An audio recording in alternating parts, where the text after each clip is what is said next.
Adam was driving home late at night when he noticed he was about to run out of gas. He stopped at a gas station to fill his gas tank and buy some snacks. Inside, there was a cashier and another customer dressed in black. When Adam came up to the employee to pay, she told him $5.05. Adam paid, went outside, and called the police to report an emergency. Why did he do it?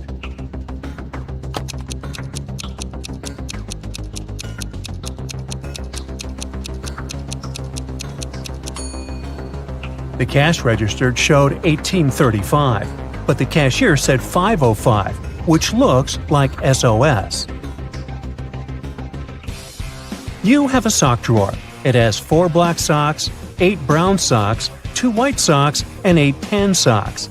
You need to pull out a matching pair of socks in the dark. There is no light and you can't see the socks. Well, that'll teach you to pay your electric bill on time. Meanwhile, how many socks do you need to pull out in the dark to get one matching pair of socks?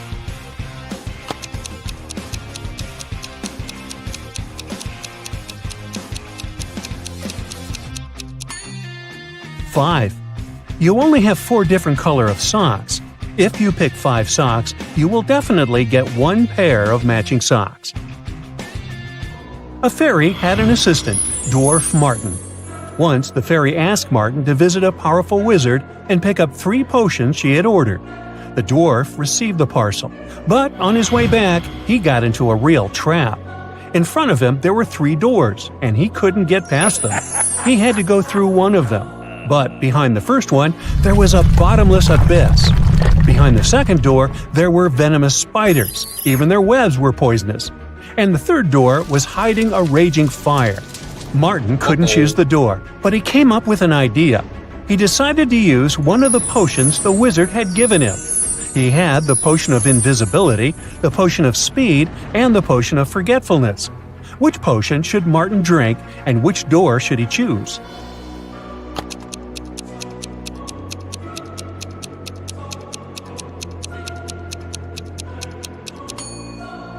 His best option is to drink the potion of speed and dash through the fire so it doesn't really hurt him. Detective Brown rushed to an expensive restaurant. Someone had stolen a gold spoon there. If the detective didn't find the real culprit, the waiter would have big problems. Luckily, there were still a lot of people in the restaurant, and Detective Brown questioned the main suspects. A group of friends said they were celebrating a birthday. They wouldn't spoil their party this way. A cheerful man said he'd just been wandering about and had dropped by to check out this place. And a weird-looking guy answered that his wife had left him, and he had come to the restaurant to take his mind off his problems. Can you help the detective find the criminal?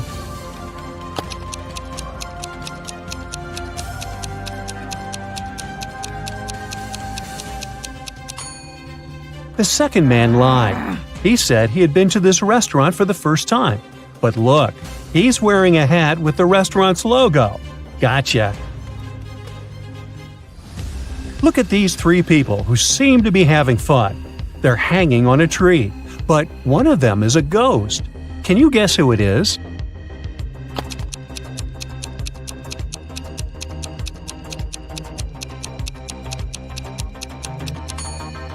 The woman on the left has just rolled her eyes. That's why she looks so creepy. The guy in the middle is wearing a mask. But unlike the others, the hair of the lady on the left ignores gravity. She must be the ghost.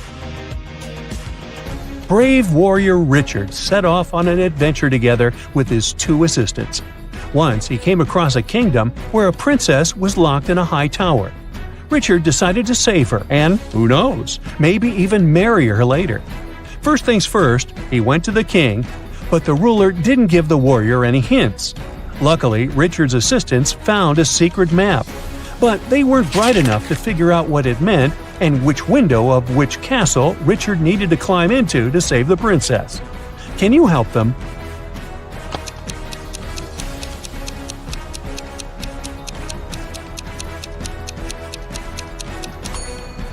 First, we need to determine which castle is the right one. Aha! Here it is! Just look at its windows. Now, we just need to follow the arrows and find the correct window. Yep, that's right. A very large truck needs to cross a 20-mile-long bridge. Unfortunately, the bridge can only hold the weight of 10,000 pounds. Even a single extra pound will make the bridge collapse. Luckily, the weight of the truck is exactly 10,000 pounds. The driver moves the car carefully and crosses almost 85% of the distance of the bridge. He stops to get a small break when suddenly a bird lands on the truck. What's going to happen now? Is the bridge going to collapse?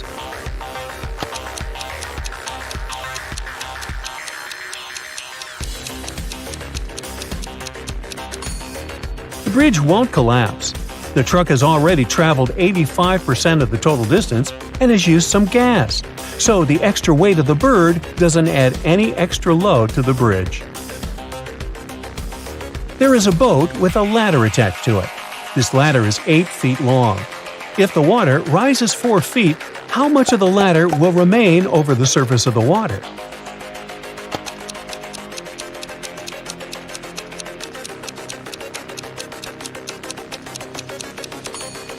Still 8 feet. The rising water will lift the boat, and the ladder is attached to the vessel. Ruth had just moved into a new house and was busy with boxes. Meanwhile, while she was distracted, someone took her laptop. The girl went over to her new neighbors, hoping that one of them had seen something. Eric told her that he had been staying at home with a fever the whole day. Emma said she didn't even know a new neighbor was coming. And Jonathan said he just got home from his office. Who took Ruth's laptop?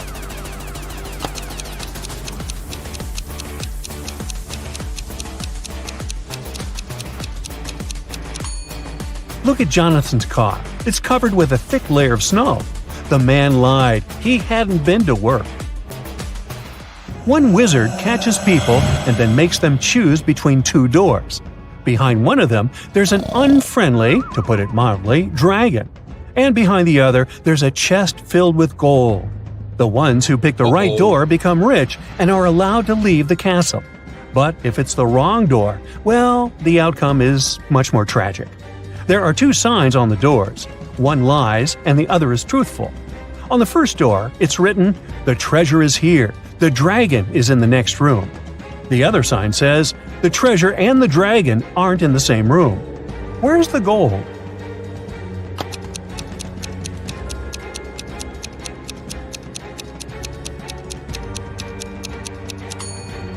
The chest with the treasure is in the second room. The second statement is true, which means the first one is false. Can you find all the emojis hidden in this picture?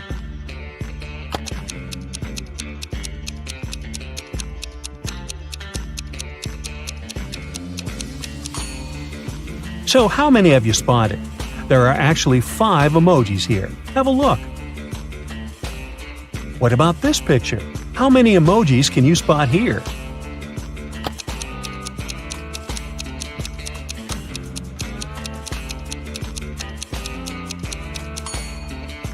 Look at that, 6 emojis. Have you found all of them? A man is thinking about how fast his life is flying by. The day before yesterday, I was 34, and next year I'll be 37. The man hasn't made any mistakes in his calculations. Can you guess what day his birthday is?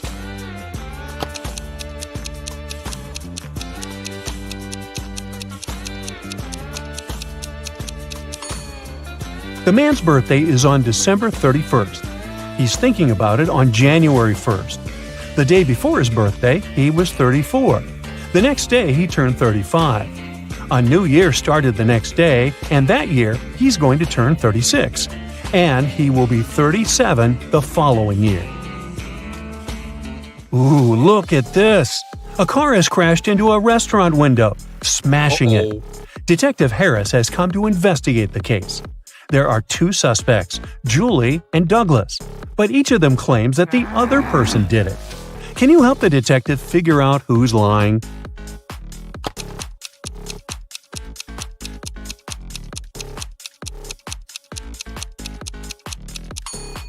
It's Julie.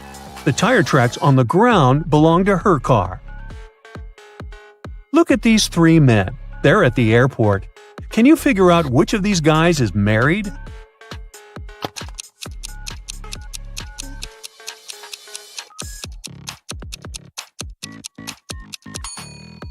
All these men are holding their passports and tickets in their hands. None of them is wearing a wedding ring. But if you pay attention to the man sitting on the bench, you'll notice that on his ticket it's written family discount. So he must be the one who's married.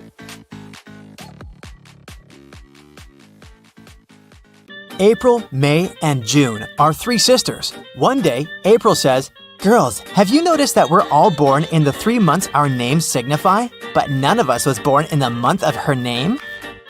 "Yes, it's a bit confusing," the girl who was born in May replied. "Who was born when?"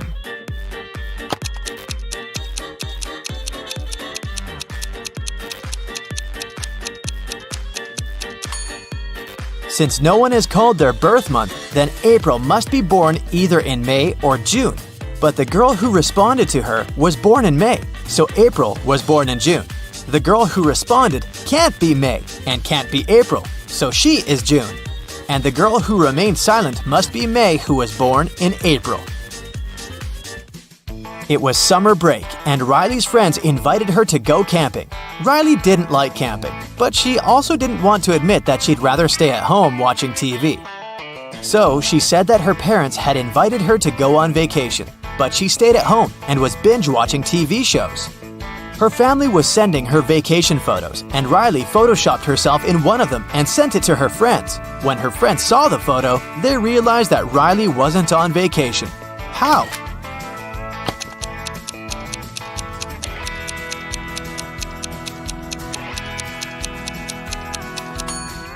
Look, Riley is the only person in the photo who doesn't cast a shadow. Mrs. Collins went on a business trip, and her daughter stayed in the house alone.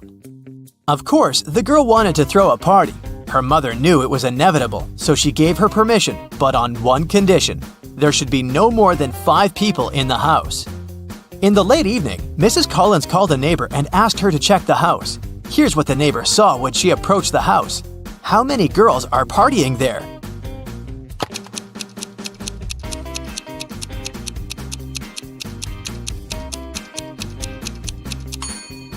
There are just 4 girls visible in the windows, but it doesn't mean that we can see everyone. Let's better count the shoes by the door. There are 6 pairs of shoes, so there must be 6 girls inside. And now here's a tricky riddle for you. There are 4 houses on the street. The red house is made of red bricks. The yellow house is made of yellow bricks. Next, there's a white house that is made of white bricks. And the last house is a green house. What is the green house made of?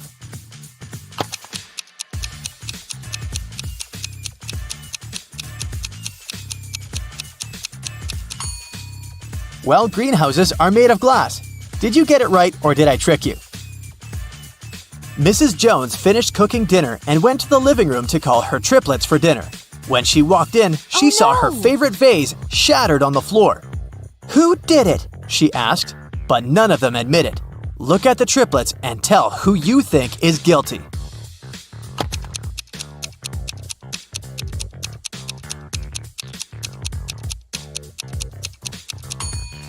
It must be this boy in the middle. Look, his hands are dirty, and the same stains can also be observed on the shattered vase. Cassidy participated in a game show, and she won. She won 3 exclusive gifts: an Apple smartphone, an original Louis Vuitton purse, and a Cadillac. But here's a catch.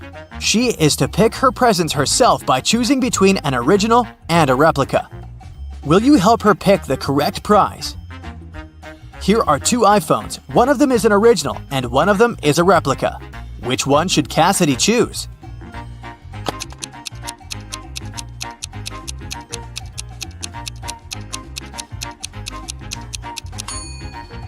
This one has the correct logo, so it must be the original.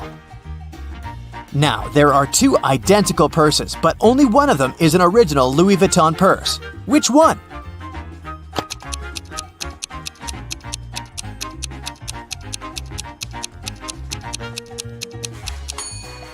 This one, with the correct logo. And finally, a Cadillac. Can you recognize the original logo?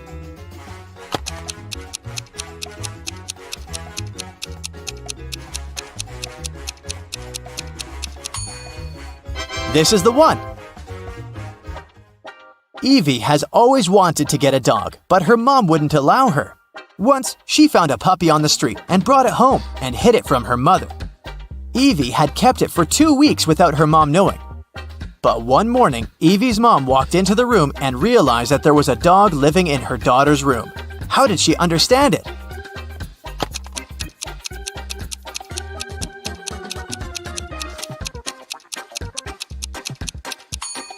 Look, there's a dog bowl and dog food in Evie's room.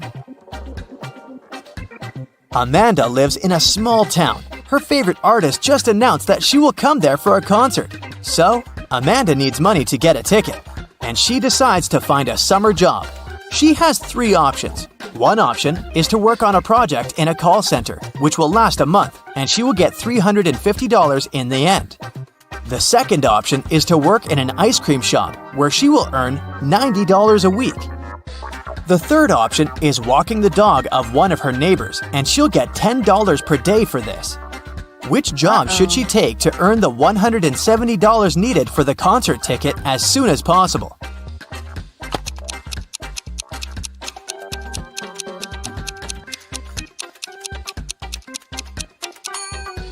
A call center is a bad option. It'll take her a whole month to get the money. If she walks the dogs, she'll have $170 in 17 days. But if she works in the ice cream shop, she'll earn $180 in just 2 weeks. That's the fastest option. Esme was having a walk in the forest and got lost. But she found a witch's house. The witch agreed to send Esme home, but only if she helps her first. The witch was making a new potion and needed one of the herbs from the box. It's one of the big ones with leaves, and not next to the one with the orange flower. Which one is it?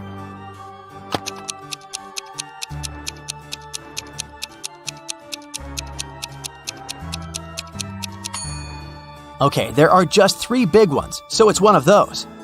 Not next to the orange flower, so not this one. And only one of the remaining ones has leaves, so this is the one. In a big airport, the bags of 3 strangers got messed up. Take a look inside the bags and decide which bag belongs to whom.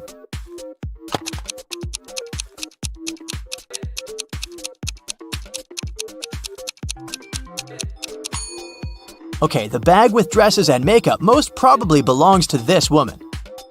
The bag with the professional photo camera probably doesn't belong to the blind man, so it's the bag of the other man. And the last bag belongs to him.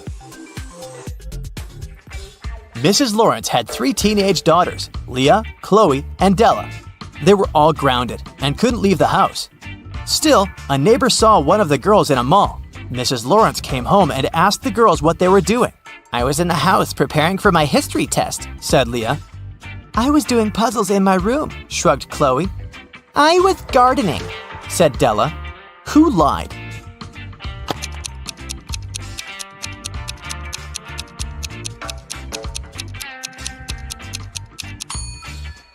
Look, Leah and Della both have dirty shoes. That's not suspicious of Della since she was in the garden.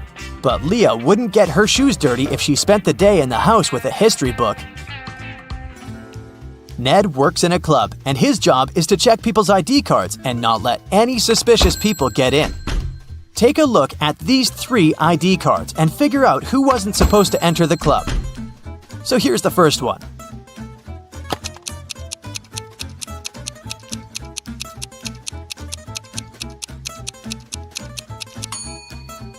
She seems fine. Let her in. What do you say about this guy?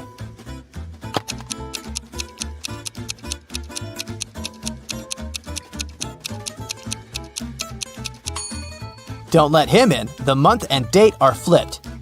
He must have a fake ID. Okay, next. Look, in or out?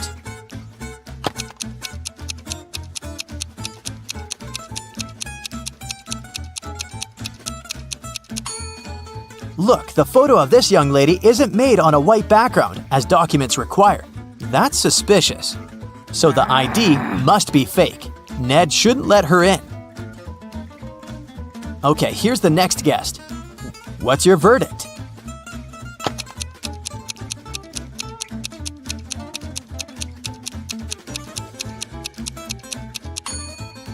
He seems fine to me. What about this woman? In or out?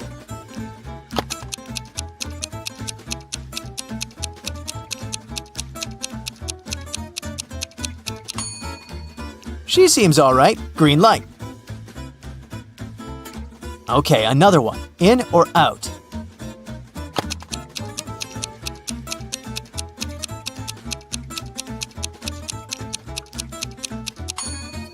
Look, the woman in the pictures looks similar to the woman in reality, but she has a different eye color. It must be a different person. I wouldn't let her in. Bella is planning a workshop for hairdressers. She needs a model with natural hair color. Bella gets messages from 3 candidates, Kelly, Shelly, and Sally. She looks through their social media and finds out that only one of these ladies didn't lie. Can you guess who has natural hair color?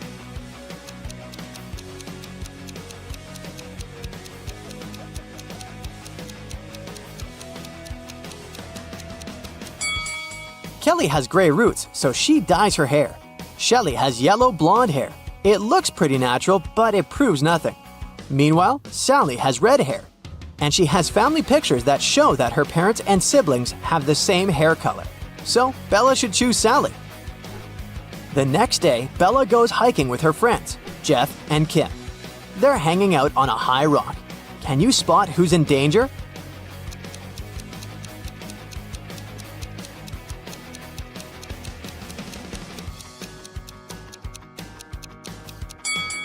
Bella is blindfolded and she's approaching a cliff break.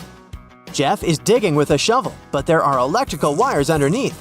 And Kim is just trying to feed a squirrel, but everyone is in danger. Bella can fall down, Jeff can get electrocuted, and the squirrel can bite Kim. Bella enters a cave to take some pictures, but suddenly an earthquake occurs. The exit is now blocked with stones. Bella looks around and finds 3 passages leading outside. There's a hungry wolf inside the first tunnel. The second passage is filled with toxic mushrooms. Just one bite can be fatal for any human. And inside the third tunnel, there's a water-filled tank with a shark. Which way is more or less safe?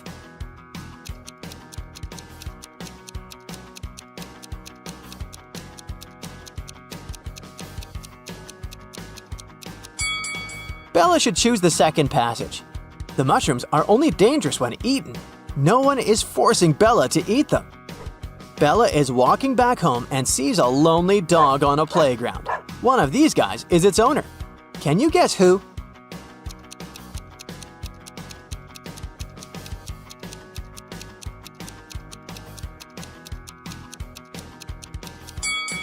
The dog belongs to the second guy. He's skimming a newspaper to be able to look after his dog. Also, he's holding a collar that matches the dog's size. Meanwhile, another man is scrolling his feed on the phone and pays no attention at all.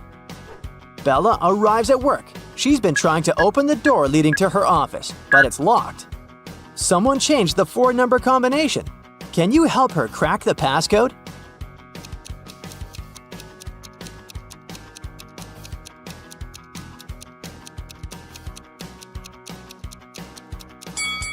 There's the word hide written next to the door. If we replace each letter with its serial number in the alphabet, we'll get the code 8945. Bella opens the beauty salon, looks around, and spots 3 weird things about this place. Can you see them too?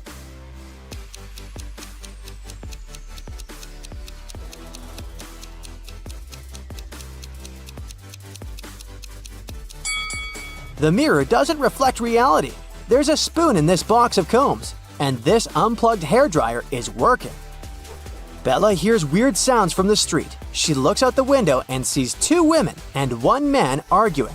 One of the ladies is his wife. Can you guess who?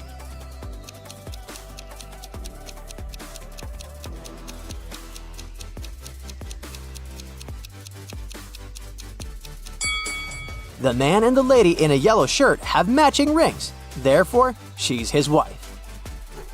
3 clients arrive at the beauty salon and ask for old-fashioned hairstyles. Bella takes a look at them and spots a ghost right away. What about you?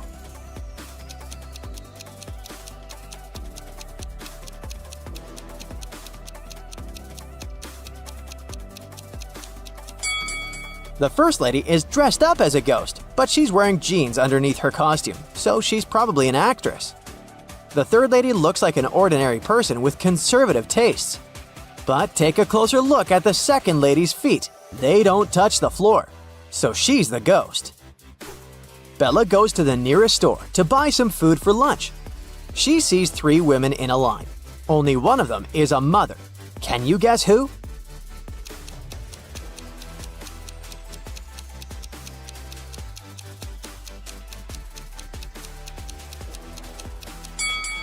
The first woman has a cart full of goods including diapers, but the size is big, so they're for elderly people.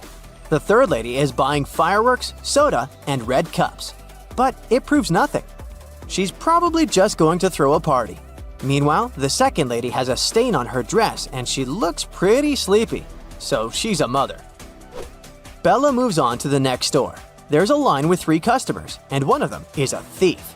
Can you guess who?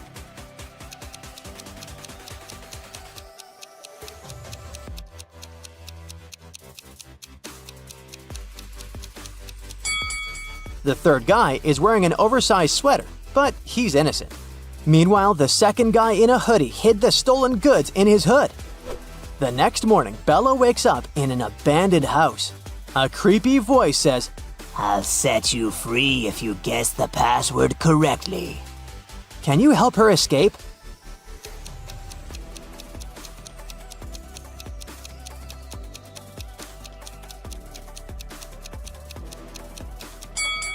Take a look at the letters on the wall. We can rearrange them into a dream house. Bella is meeting her best friend Kyle in a restaurant. He's about to introduce her to his future wife, Nellie. But Nellie has a twin sister, Kelly, who's also attending the dinner. Can you help Bella figure out which lady is Kyle's fiancée, Nellie?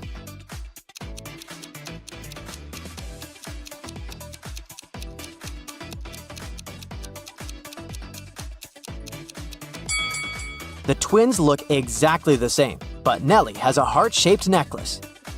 Bella is watching the videos of her favorite travel bloggers. One of these guys is a millionaire, while the other one is broke.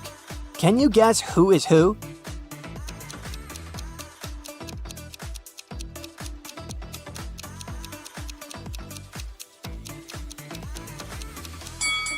The first guy is broke. He photoshopped himself into this picture on the beach. The palm trees have shadows directed to the left. Meanwhile, his own shadow is directed to the right. Why would a millionaire fake his vacation? Today, Bella's beauty salon celebrates its 5th birthday. She invited a lot of friends, including her boyfriend, Tim. Before the event, she calls Bella, saying, "I'm at work, but I promise to be at the party at 9 o'clock." Tim comes over in 9 hours and 3 minutes. He brings pretty flowers and chocolates. But Bella bursts into tears because she's very mad. Why?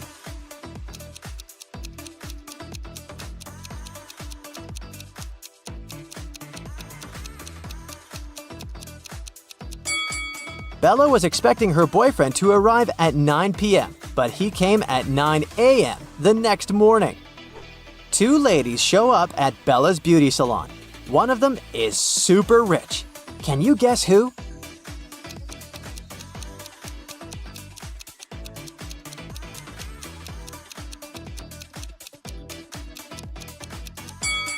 The second lady is a bag designer. The first lady is wearing her brand. So, the second one must be really rich. Bella is attending Kyle's wedding. All of his friends show up looking rich and fabulous. Mike has a bunch of expensive gadgets. Chuck is wearing a brandy suit. And Lily is driving an exclusive sports car. But only one of them is really rich. Can you guess who?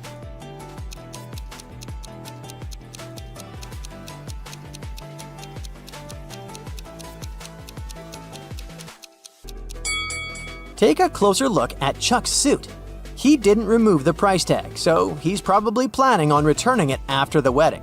This fancy sports car doesn't belong to Lily. It's rented. Therefore, Mike is the richest person here. There are too many guests at the wedding for such a small cake. But Bella manages to grab a slice. She puts a plate with her cake on a table and leaves for 5 minutes to wash her hands. Then she comes back and sees an empty plate. Bella questions 3 guests. Alice says, "I've been dancing non-stop for the last 2 hours. I didn't eat anything." Chuck says, "It wasn't me who ate the cake. I'm on a sugar-free diet. But I guess it was Alice. I don't trust her." Lily says, "I didn't touch your cake. I was helping the bride braid her hair." Who's lying?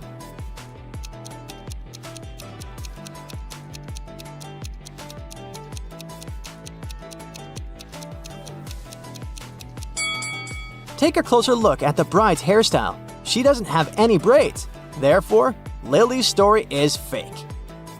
The wedding is going well, but at some point the bride notices that her diamond ring is missing. The robber manages to escape from the wedding, and he's hiding nearby. Can you spot him?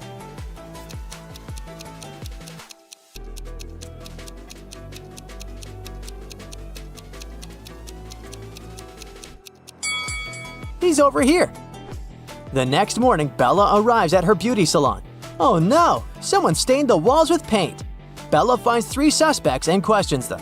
Molly replies, "I spent the last 3 days in another state at my parents' house. You can ask them if you don't believe me." Kelly says, "Yesterday I stayed here after closing to dye my hair. Sheila was helping me with my black roots. But then we left." And Sheila says, "Yesterday I was feeling sick and left earlier. The walls were fine." Who's lying?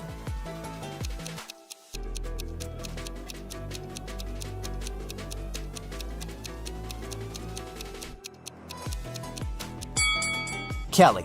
She said she dyed her black roots, but they're still there. Sammy was visiting her grandmother during Halloween. When her grandmother went to get groceries for their Halloween dinner, Sammy started hearing strange noises from the attic. He got curious and wanted to find out what was making them, so he climbed there. He noticed that a big wooden box was glowing. He went to open it, but it was locked. Luckily, his grandmother was a bit forgetful, so she left some clues around the room. Can you help Sammy figure out the digit passcode?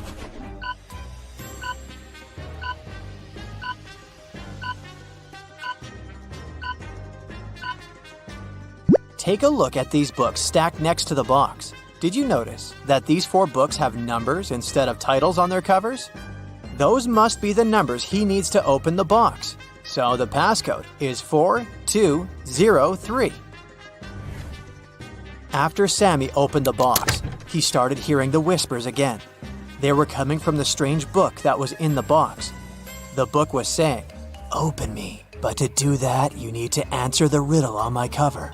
In the sun, I dance and play, but in the dark, I fade away. I'm not alive, yet always near. What am I? Can you tell me, dear?"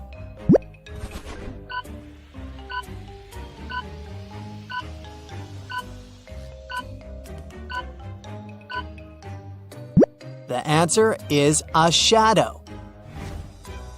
As soon as Sammy opened the book, it magically teleported him to a dark forest. He started panicking and running around frantically.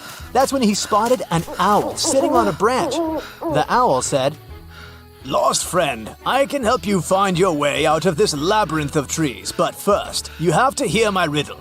I'm not alive, but I can reflect your fear. Look into me, and I'll always be near. What am I must be crystal clear." Do you know the answer?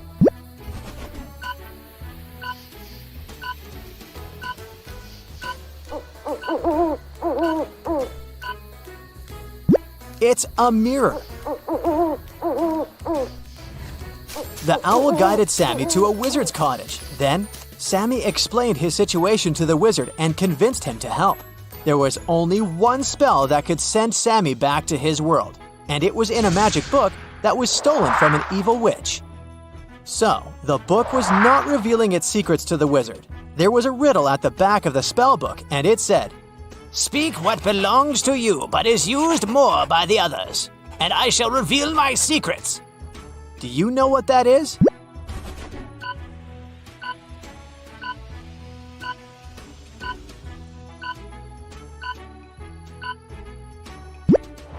It's your name. The Monster Hunters Agency was suspicious that a witch had crossed into our world from the supernatural realm. After following the magic trail the witch left behind, they got suspicious of 3 people. So they placed hidden cameras in their rooms and started observing them sleeping to figure out who the witch was. Can you help them?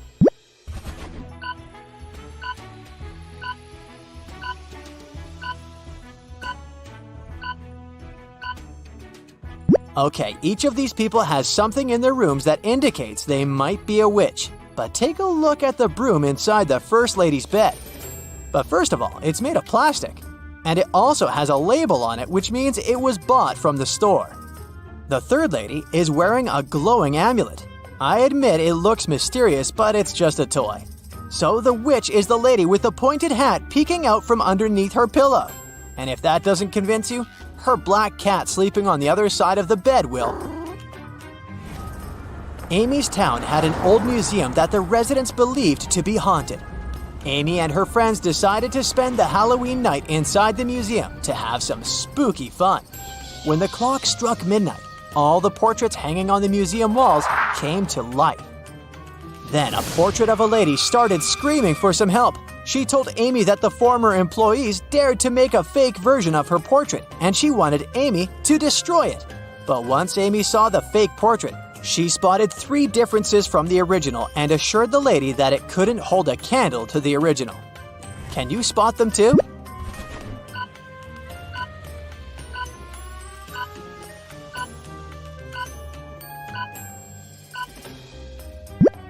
The pendant on the lady's neck, her lipstick color, and the ribbon on her hair are different from the original painting. The spooky traveling circus company was going to visit Evelyn's town to put on a Halloween show, and she really wanted to go. But they were only offering a few tickets to the people who could answer their riddle correctly. With fur as dark as the midnight sky, it's often seen as an omen. Oh my! In superstitions, it takes its place. A witch's companion with mystery and grace. Can you tell what this is?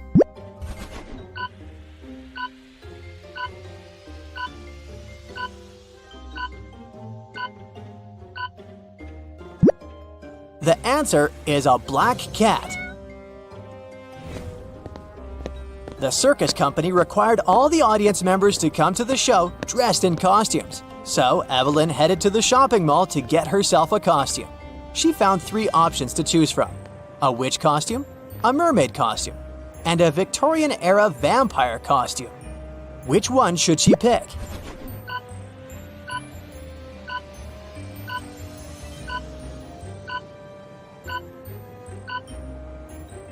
Take a look at the back of the witch costume. It says it's made out of paper, so it'll not be a good idea to wear that. And the mermaid costume is all teared up at the back. So she should choose the Victorian-era vampire costume. It may look bloody, but it sure fits the theme. It was finally Halloween, aka the day of the show. Evelyn headed to the circus tent to wait in line to enter the venue. But 3 strange things among the people caught her eye. Can you spot what they are?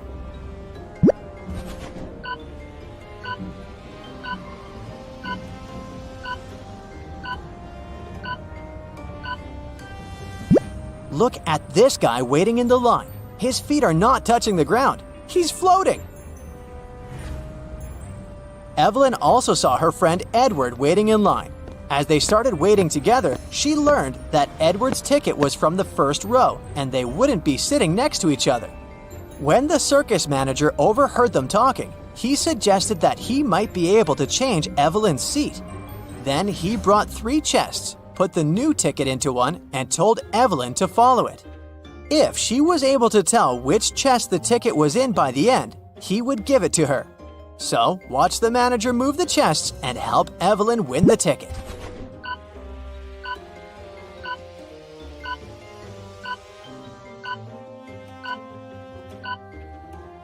The ticket is in this one. Before the show started, Evelyn and Edward went to the cafeteria to grab some snacks. Take a look at these three options. Which one should they get?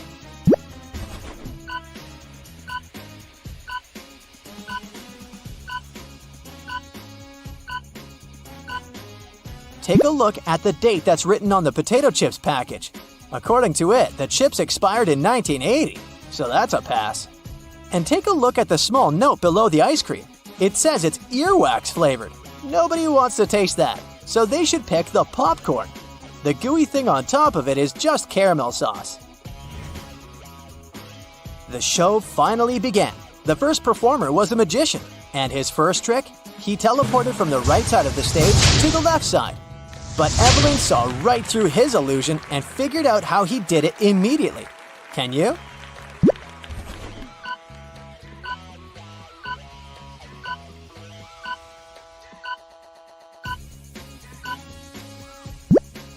Look behind this curtain.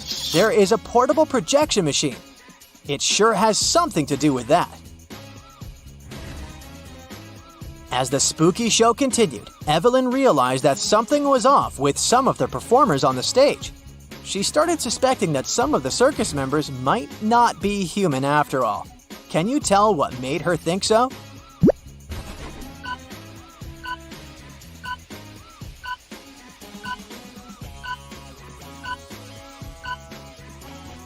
Take a look at the singer first. She has gills at the sides of her neck. Secondly, did you notice the yellow, long, sharp nails of the juggler? And lastly, the rope walker has a tail at the back. Once the show was finally over, the circus manager came to the stage and said, Ladies and gentlemen, we've been lying to you. You see, we're actually creatures of the underworld and we came here to steal your souls. All the exits in our tent are magically sealed, so you can't escape. Only those who know our riddle correctly will be freed. I have a mouth, but I can't speak. I run, but I can't walk. What am I? Can you help everyone escape?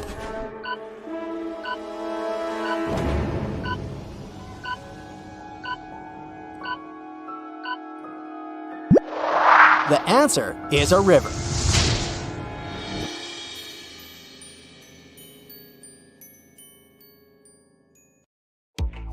Joshua and Jeremy were going on a hiking trip to Adventure Mountains. They were about to leave their room to catch their train, but there's something wrong here. Can you spot the oddity?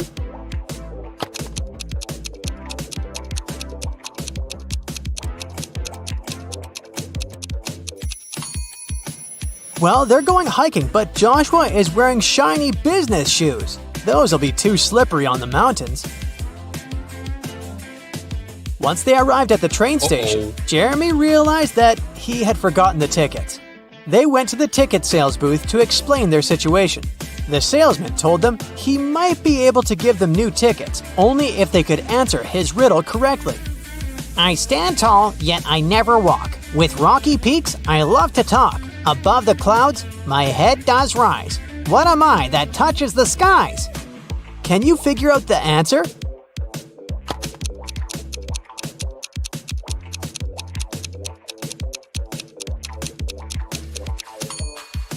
It's a mountain. During the train ride, Joshua and Jeremy were enjoying the beautiful scenery from the window. But then, suddenly, Jeremy screamed. Can you tell why?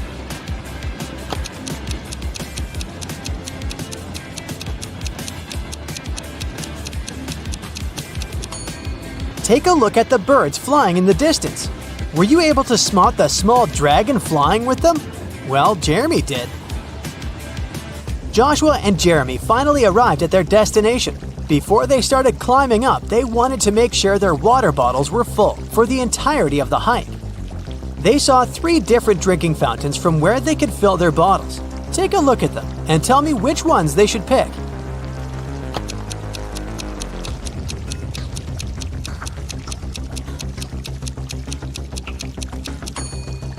If you look closer at the first fountain, you can see a snake's tongue sticking out in the water flowing from the fountain tap. That's gross. And the second fountain's water has a slightly yellow hue. That's a no from me, so they should pick the third fountain. Jeremy and Joshua were finally ready to begin their hike. There were 3 different hiking trails they could follow. They wanted to choose the longest trail to be able to spend more time on the mountain. Take a look at the hiking trail map. You have 10 seconds to tell me which trail is the longest.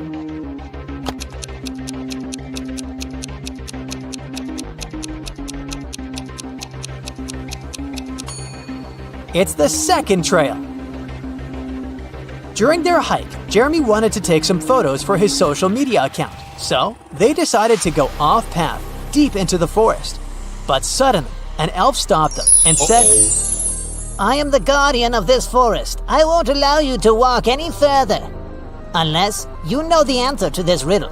I have cities but no houses, forests but no trees, and rivers but no water.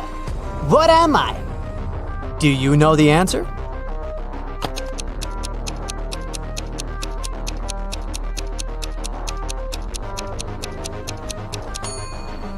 It's a map. It became dark before Jeremy and Joshua could get back on the hiking trail. They decided to spend the night in the forest, just in case.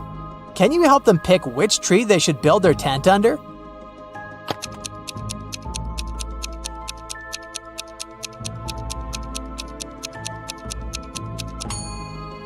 Do you see the snake hole here next to the second tree? The consequences would be disastrous if they built their tent above it. And as for the third tree, there's a bee's nest on one of the branches, so it wouldn't be wise to pick that one. That's why they should pick the first tree. After completing their adventure and returning to their hotel room, Jeremy and Joshua started comparing the photos they had taken. But Joshua noticed that there were 5 differences in the photos they took at the same place. Take a look at them both here. Can you spot them?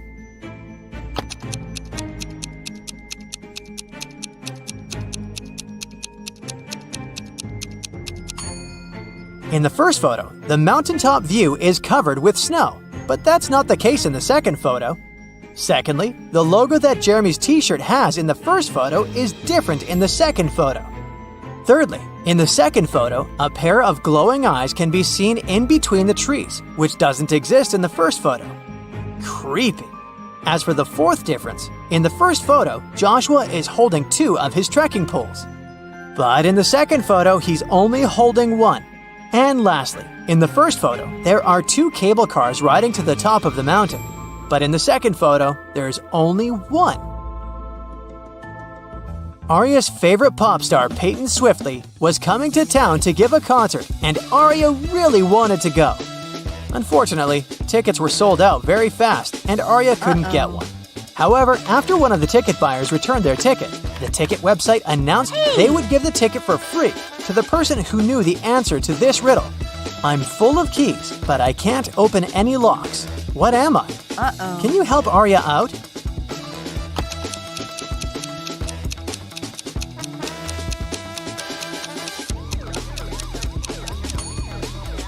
The answer is a piano. Elsa was working at the HR department, and she was going to interview 3 candidates for the company's project manager position. But as soon as Elsa greeted them, she noticed that one of them was not human. Can you tell who?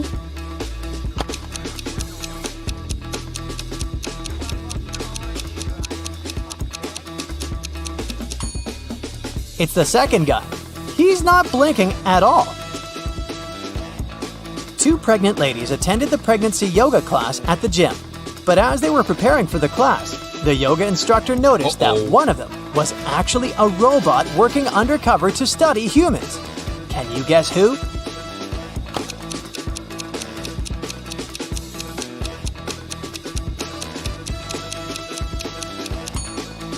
The second lady is holding an inflatable fitness ball. The weight indicated on the ball is probably just a joke because air cannot weigh that much. Meanwhile, the first lady broke the scales. She's very petite despite being pregnant. If she was a human, her weight wouldn't be able to break these scales. Brandon finally convinced his dad to give money to him to go camping with his friends, with only one condition. He wanted Brandon to send him a photo from the camping trip every day.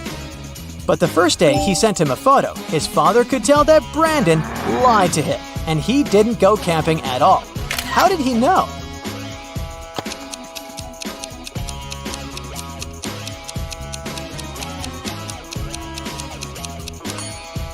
Brandon clearly photoshopped himself because everyone else in the photo has shadows, but Brandon doesn't. It was Annabelle's mother's birthday, and she wanted to place a secret gift in her mother's office as a surprise. But when she arrived there, unfortunately, the office door was locked. But luckily, her mom was kind of forgetful, and that's why she left a note with a hint for herself. Take a look at it. Can you figure out the combination?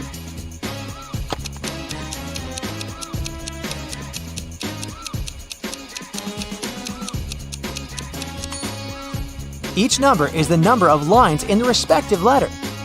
There are 3 lines in the letter K. There are 2 lines in the letter L. There are 4 lines in the letter E, and there is only 1 line in the letter I. So, following the same logic, there are 4 lines in M, 2 lines in V, 3 lines in Z, and 3 lines in F. That makes the combination 4, 2, 3, 3. Casey wanted a new hobby for herself, so she decided to learn knitting and crocheting. She went to the crafting store to buy supplies. For her beginner's project, she needed to buy a green yarn, size 7 knitting needles, and a pattern book. Take a look inside the store. Can you help her find all these items?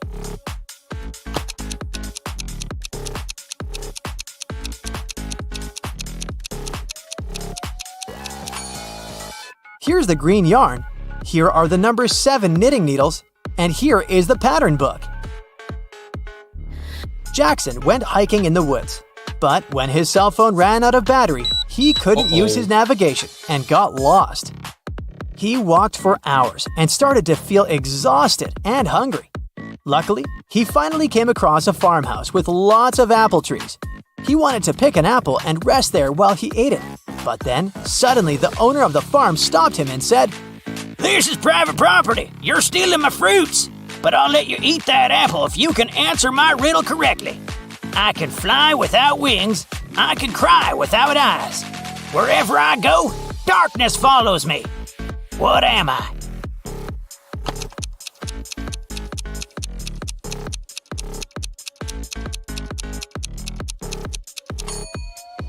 The answer is a cloud.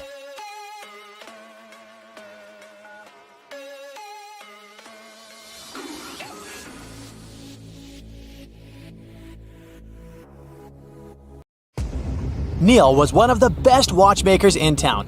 He got a call from the police station one day, asking him for help to solve a crime. 2 burglars were caught robbing shops in town. Amongst the things they stole, there were 2 watches.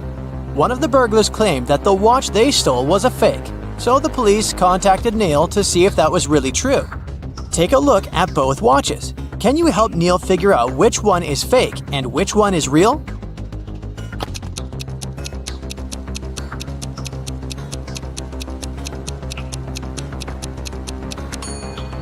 The watch on the left is a fake.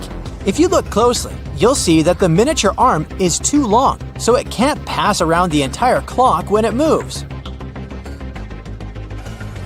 Maya was an undercover police officer. On a Saturday night, she was off duty and decided to go to the movies. When she arrived, she saw 2 women who looked pretty suspicious. She remembered that the police were tracking down a girl who had escaped from prison the week before. Take a look at both women. Can you tell if one has escaped prison recently?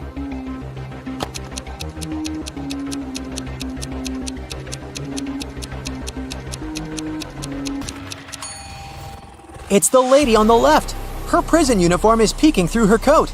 I mean, she should have at least changed clothes by now, right?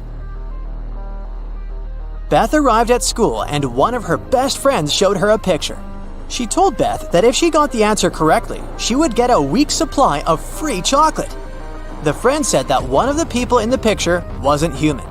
Can you help Beth figure out the answer?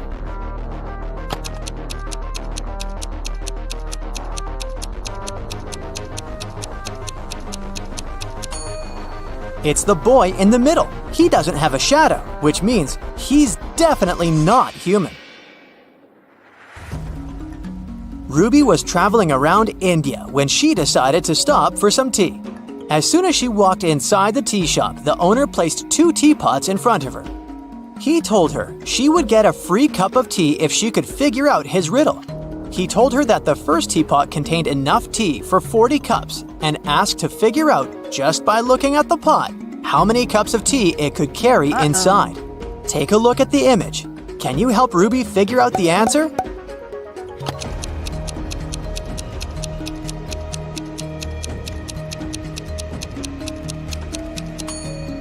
This is a tricky one.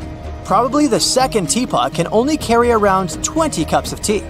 If you look closely, you'll see that the outlets of the first teapot is located in the middle of the pot. But the outlet of the second pot is located right at the bottom, so even if the pot is taller, it can't hold more water than the first one. After water hits the level of the outlet, it'll just start overflowing. Mary was walking in an enchanted forest when she met Randy, a magical unicorn. Mary asked the unicorn for some information, but he refused to talk to her unless she solved one of his riddles. He was a trickster and liked confusing people with his riddles. He told Mary that in a nearby field there were tigers and sheep. Usually one tiger could catch 3 sheep in 3 minutes. So he asked her how long it would take for 100 tigers to catch 100 sheep. Can you help Mary figure out the answer?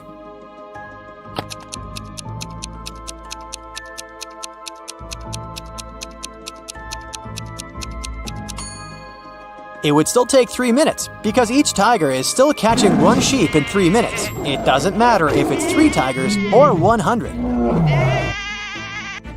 The unicorn was surprised by Mary's abilities and gave her another riddle to solve.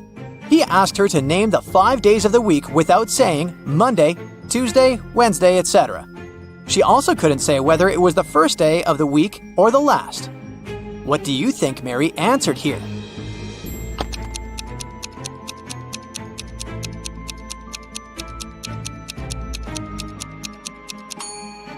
She said, the day before yesterday, yesterday, today, tomorrow, and the day after tomorrow.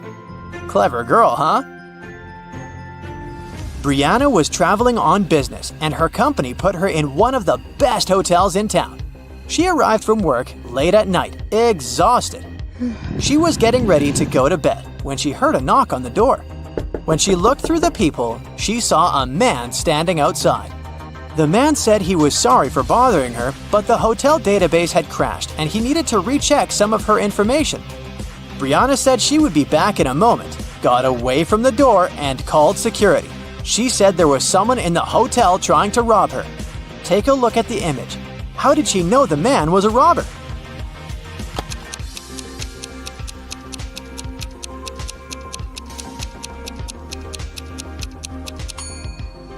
Look at the man's name tag. It's a female name. He is surely not the real hotel manager. Luca decided to throw a party for his best friends. He invited over 20 people to the party, but he only bought 9 candies.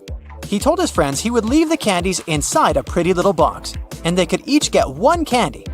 9 people took 9 candies, but 1 candy was still in the box. How could that be possible?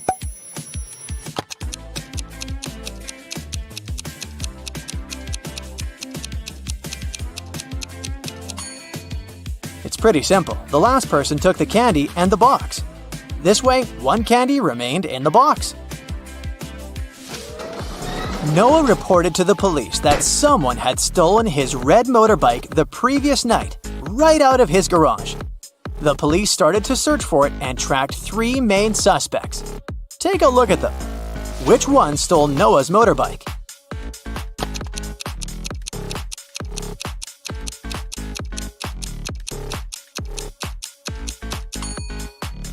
It's this guy on the right. Look closely. His motorbike is painted, but the paint is dripping and one can spot the old red color. He must have stolen it and painted it in a different color so as not to attract any attention. But you caught him.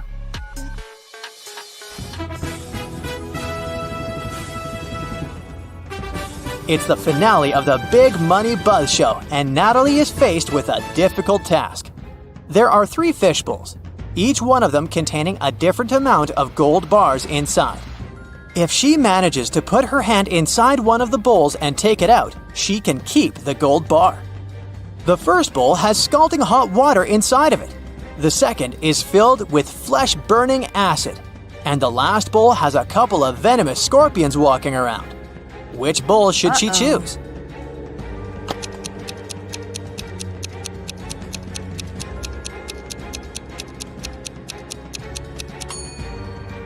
Natalie should just wait until the water cools down and grab the gold bar from the first bowl. Smart, huh? Bobby was blindfolded and put into a shaky van. When he woke up, he was alone in a dark, empty room. There was nobody there, but there were 3 envelopes on the floor.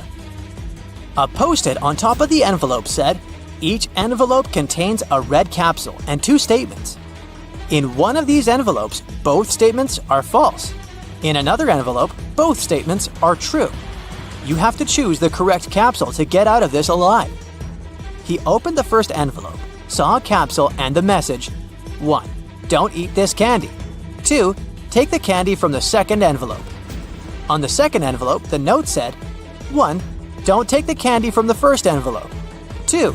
Take the candy from the third envelope. And the last envelope said, 1. Don't eat this candy. 2. Take the candy from the first envelope. Which capsule should Bobby take?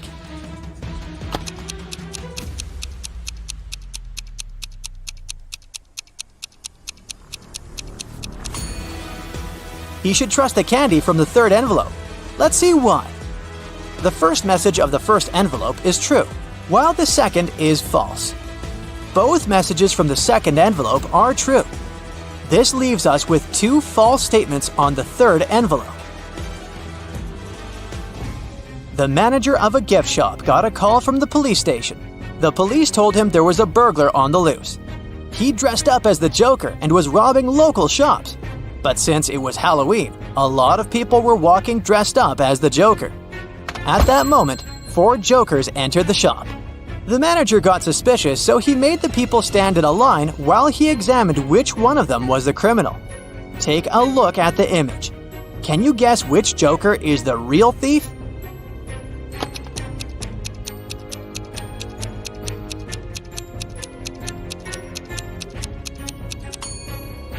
The thief is the second Joker on the left. Take a look at his shoes. They're much bigger than the other shoes. He must be hiding something inside of it.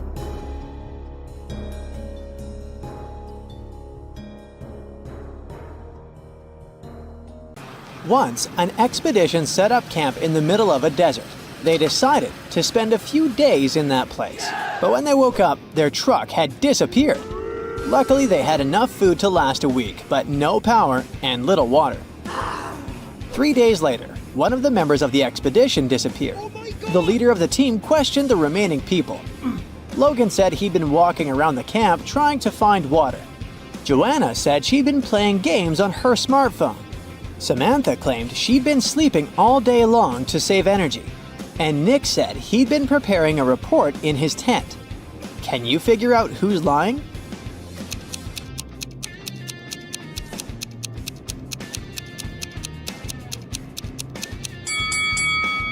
Joanna isn't telling the truth. Within 3 days, her phone would have already run out of battery. And the expedition doesn't have any power, remember? Oh. James was walking near the river in the evening when a group of people dressed in black and wearing masks grabbed him. The leader told James that he had 3 options. They could throw him into the sea with hungry piranhas. He could choose to get dumped into the ocean swarming with sharks, or he could opt for a river with hippos. What option should James pick to survive?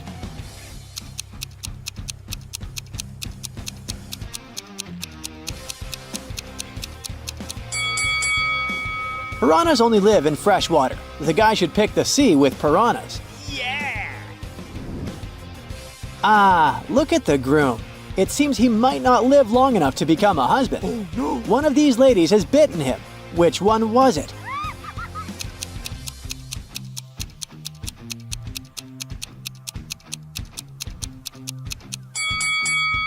It was Lady C. Look at her ears. She doesn't seem to be human. Look at these two pictures and try to figure out who is the robot here.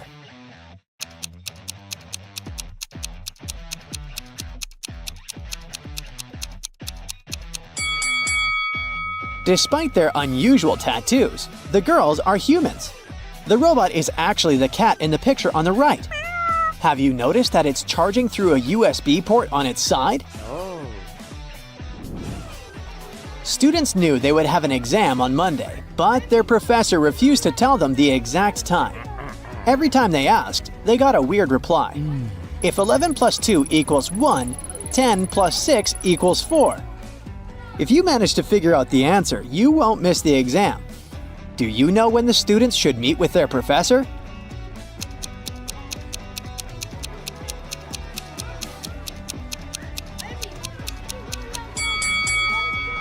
At 4 p.m. 11 o'clock plus 2 hours is 1 p.m. Then 10 o'clock and 6 hours is 4 p.m. Look at these seemingly wealthy women. In reality, one of them is just pretending to be rich. Which one is it?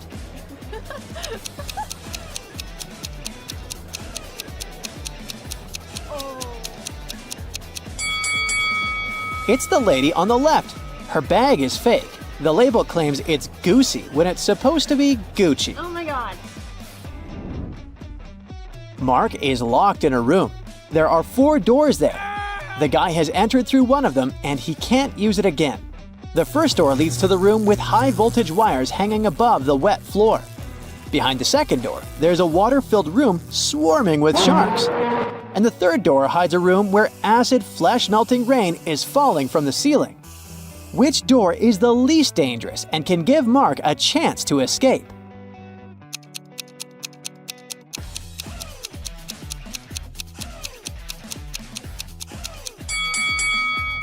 Mark should opt for the first door. It'll be safe if Mark doesn't let his body come into contact with the wires and the wet floor at the same time. Now, try to crack this tricky riddle. It's nothing but holes tied to other holes. At the same time, this thing is as strong as steel but not as stiff as a pole. So what's your idea? What is it?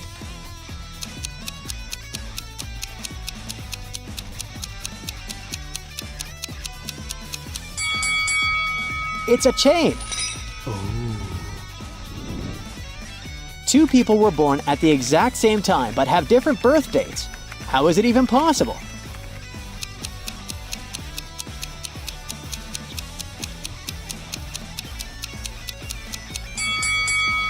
These people were born in different time zones in different places in the world.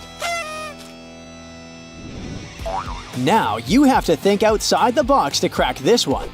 1 is to 3 as 3 is to 5, and 5 is to 4. And 4 is the magic number.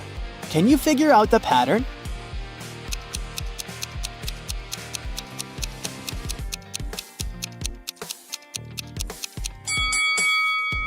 The word 1 has 3 letters, the word 3 has 5, and the word 5 consists of 4 letters. But the word 4 has 4 letters in it. And whatever number you try, eventually you'll come back to 4. And the game will end there. Mira inherited an old house from her granddad. When she was exploring the cellar, she came across a massive wooden door. She opened it and saw a small room with 3 bags and a note. One of the bags has $1 million and the others are empty. You can only open one bag, so think carefully. Mira also noticed there was a message on each bag. The first bag claimed, "The cash is not here." The message on the second bag was, "The cash is not here." And the third bag said, "The cash is in the second bag." If only one message is true, which bag has the money?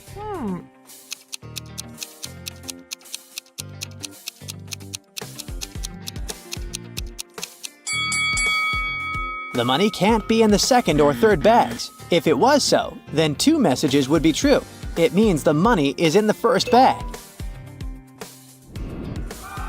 William took part in a game show and ended up as one of the 2 contestants to make it to the finals. He came up to the table with 3 cups on it. but only one of these drinks was safe to try.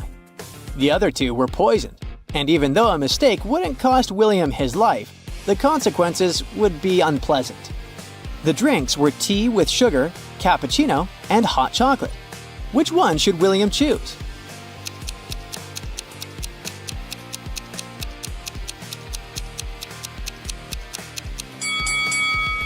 If it was indeed sugar in the tea, it would have already melted completely. But it didn't happen. Cappuccino looks suspiciously green. It's probably unsafe to drink. William opted for the hot chocolate and won the challenge. Look at these people walking along the sea attentively. One of them isn't human. Who is it?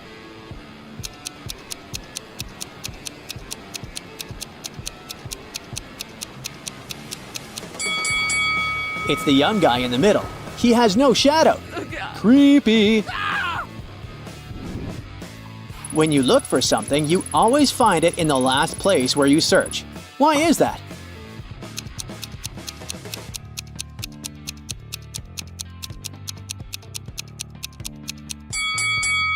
It's always the last place where you look, because after this, you stop your search. One of these ladies is a sporty man's wife. How long will it take you to guess which one it is?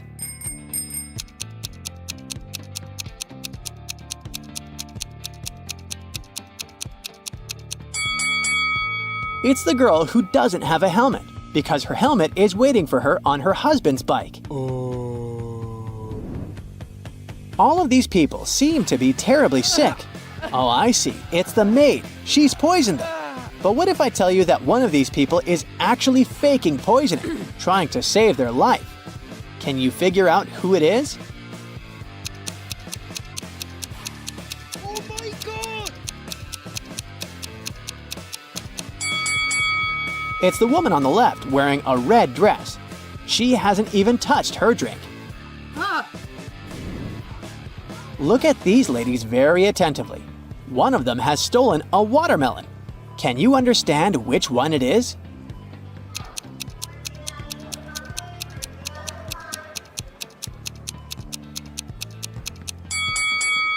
It's the woman on the right. The watermelon is actually peeking through her clothes. You're walking through a forest when you see a big lake. In the middle of the lake, you notice 3 cages floating on the surface. Inside, there are 3 people. Adam's cage is blocked by a huge chunk of ice. Luke's cage is locked with a massive padlock. And on top of Helen's cage, there's a container with boiling water. You can help only one of them. Who should you pick?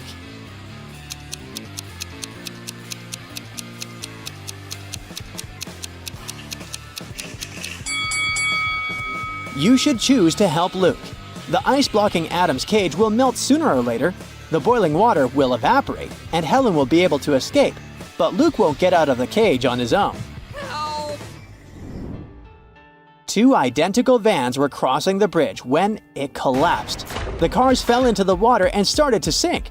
Luckily, the drivers were unharmed, but they had to figure out how to get to the surface really fast because the vans started to fill with water. One of the drivers began to push the closest door, and the other tried to open the side door. Who has a higher chance of survival?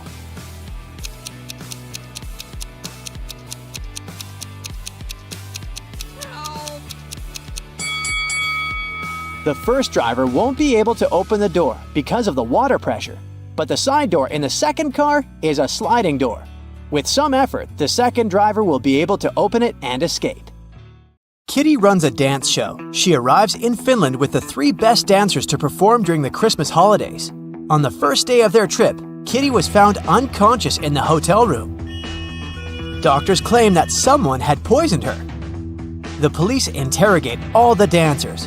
Kira says, "My colleagues and I left the hotel early in the morning to explore the city, and Kitty stayed in the room for a conference call. I had a date with my online boyfriend, Mikkel." Pam says, "I went to the beach to sunbathe and swim. When I returned, I saw Kitty on the floor." And April says, "I went to the museum alone. Nobody wanted to join me." Who's lying?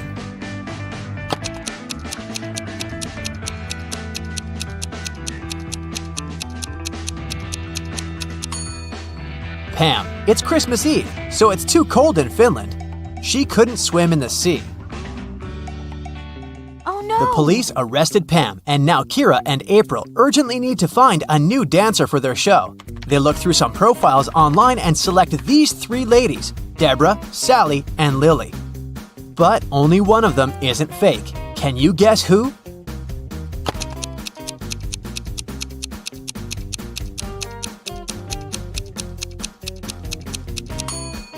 Deborah's profile looks good, but take a closer look at the shadow in her picture. Her head is photoshopped to a different person's body, therefore, she's fake. And according to the 3rd lady's birth date, she hasn't been born yet, so they should choose Sally. April, Kira, and Sally are performing in a music hall, but first, they go to the dressing room to prepare. Suddenly, the local security guard comes in and announces, "Stay where you are! We have to recheck all the luggage! There's a runaway criminal among the actors!" Here's the luggage left by 4 guys who are playing Santas. Can you spot the criminal?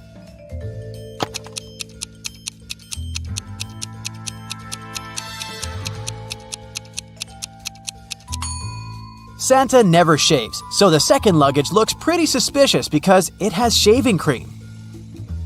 The remaining 3 Santas open the performance. They look absolutely identical in their costumes. After the show, they go backstage and take off their beards and hats to drink some coffee. This is Carl, Peter, and George.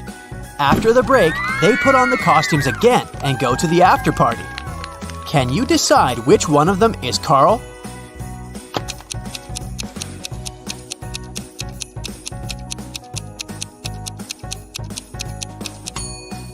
Carl was mixing sugar in his coffee with his left hand.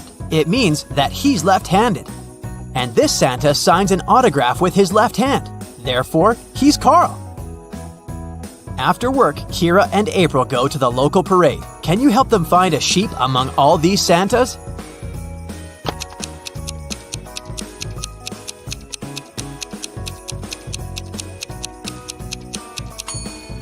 There it is. What about these reindeers? Can you see any bears among them?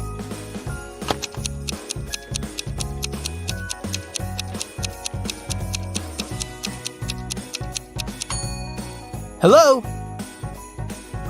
Kira and April enter a shopping mall and face 4 Santas buying gifts for their families. Meanwhile, the mall security guard receives a call from the police. A mysterious thief in a Santa suit has robbed multiple gift shops. They figured out that this mall should be next. The guard asked everybody to stay where they are. Can you help him find the criminal?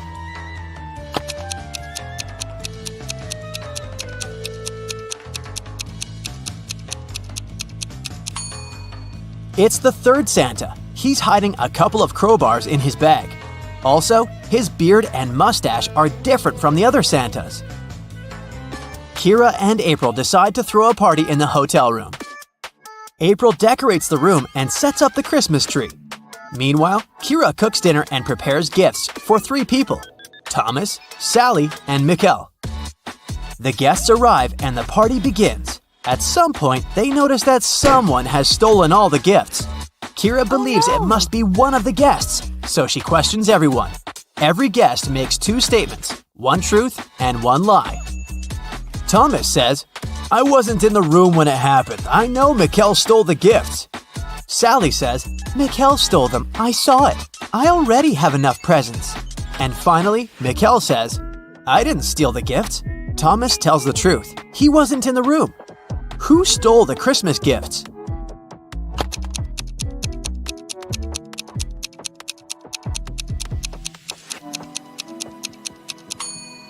If Thomas is the thief, both of his statements would have been false, and if Mikkel is the thief, then all of Thomas's statements would have been true.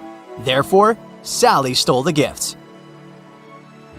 Frank is staying in a hotel room next to Kira. The day before Christmas Eve, she knocks on his door to borrow some toothpaste. The door is open, and Frank is lying unconscious on the floor. Later that day, doctors figured out that he was poisoned. Kira questions 3 people. All of them are Frank's roommates. Jeff says, "Today I've had dinner with my girlfriend. I only saw Frank in the morning, and he was feeling great." Thomas says, "We had breakfast with Frank in his room this morning. He was in a great mood. And Ellie says, I've just returned. I had to buy gifts for my family, so I've been shopping all day. Who poisoned Frank?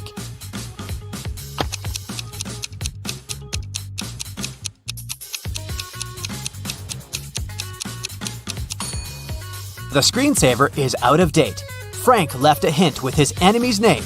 It was Thomas. Kira, April, Mikkel, and Frank rent a cozy country house to celebrate Christmas. April bakes gingerbread men cookies and leaves them to cool down on the kitchen table. She hasn't applied the frosting yet. So, she asks the others to stay away from the cookies. April goes upstairs to change. In 10 minutes, she returns and sees that someone took a bit off every cookie. April gets furious. She asks the others, What were you doing within the last 10 minutes?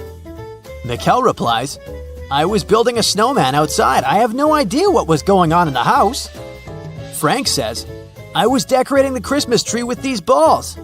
And Kira replies, I was watching my favorite movie in the bedroom. It was so loud that I didn't hear anything. April already knows who's lying. What about you?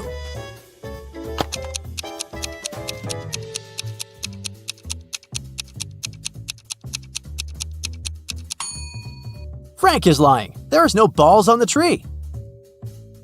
Santa comes home earlier and finds his elf Bobby on the sofa. He's bewitched by an eternal sleep spell. Santa asks the other elf, Chuck, a question. What happened here? Only you two were at home. Chuck replies, We were packing the gifts and decided to have a lunch break. Suddenly, I heard a loud sound outdoors and ran out to see what was up. I spent about 20 minutes there, and then I returned back home. Bobby was already unconscious. Santa calls Chuck a liar. Why?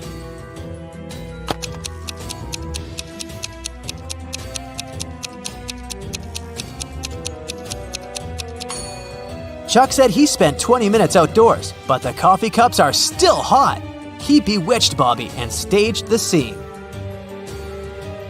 Kira comes home to her family's house. She's looking forward to eating the walnut cookies she bought at the airport, but she has to eat them outside because her mother is allergic to all types of nuts. After a while, Kira looks inside her bag and sees that all the cookies are gone. Kira suspects her brothers, so she asks, Who ate my cookies? Dylan replies, I was making apple pie with Mom. Paul says, I was decorating the living room. Kevin says, I was making a sandwich with peanut butter for Mom. And Ralph says, I was just watching the TV and eating my popcorn. Now Kira knows who took her cookies. What about you?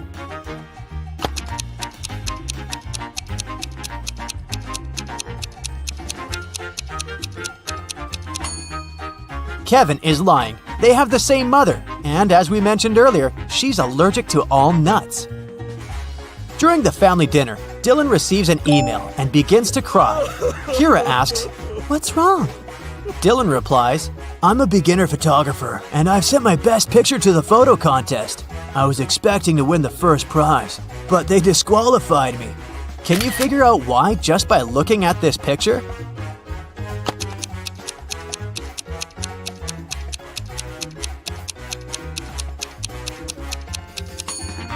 The stars are over the moon. It's impossible.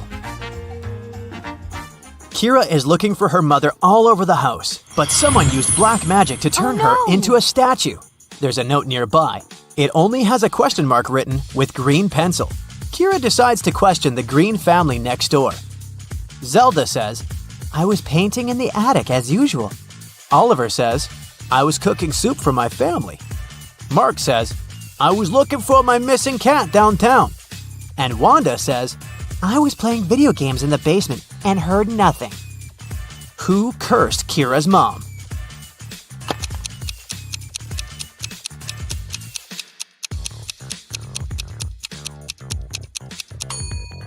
The clue literally says, question mark green. Sheila participates in a beauty pageant. The next catwalk will take place in 30 minutes. Sheila leaves her stuff in the dressing room and goes outside to talk on the phone. After that, she returns and sees that someone has torn her costume. Sheila gets furious and questions her rivals. Millie says, "I was getting my makeup done, so I sat in my chair motionless, and I couldn't look around." Chelsea says, "I was in a toilet. I think I ate something wrong for lunch." And Isabella says, "I was outside the dressing room filming stories for my subscribers." Who is lying?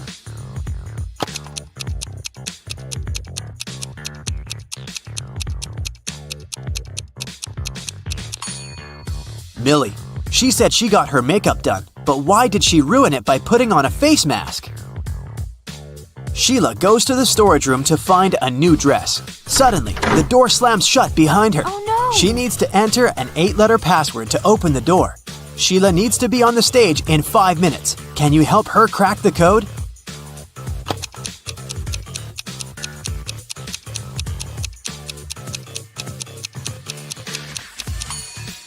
This picture on the wall is a hint. Sheila needs to enter paradise. Sheila opens the door and meets face to face with creepy rats. She runs away and gets lost in the basement. Sheila finds these 3 doors leading to the stage, but each door is hiding some danger. There are broken wires and a puddle of water on the floor behind the first door. There's a scorpion behind the second door waiting to bite Sheila. And there's a magical portal leading to the top of a mountain behind the third door. Can you help Sheila make the right choice?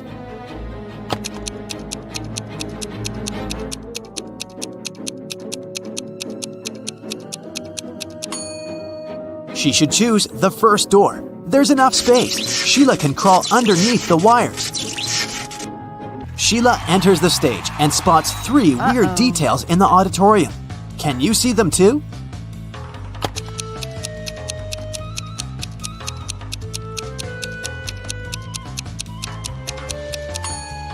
Take a closer look at this lady.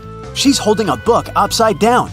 This musician is playing the violin without any strings. Also, there's a panda among the viewers. Sheila becomes a beauty queen. She gets a diamond tiara and a paycheck. She goes backstage, but suddenly, all lights in the building go out for a few seconds. When the lights turn on again, Oh, no. Sheila sees that someone has stolen her tiara. She questions 3 rivals. Zoe says, "I don't want your cheap tiara. My dad is a billionaire." Jasmine says, "Someone pushed me in the dark and scratched my dress." Rachel says, "You must have dropped it on the floor. Look better." Who stole the tiara?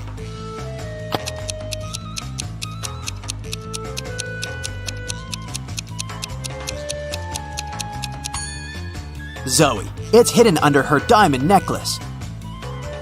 The next day, Sheila wakes up in a creepy castle. A wicked witch turned her into a monkey. To break the black magic, Sheila needs to use a spell. But the spell book is locked in a box. The lock requires a 6-digit code. Can you help her open the box?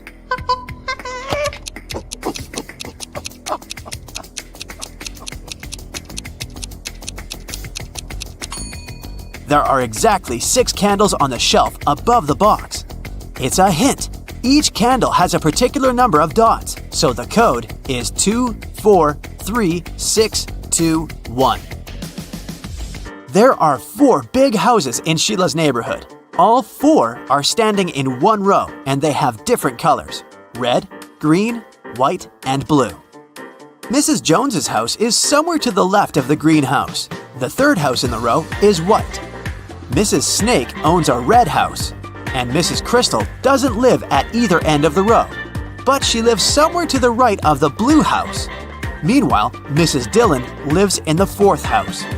And the first house isn't red.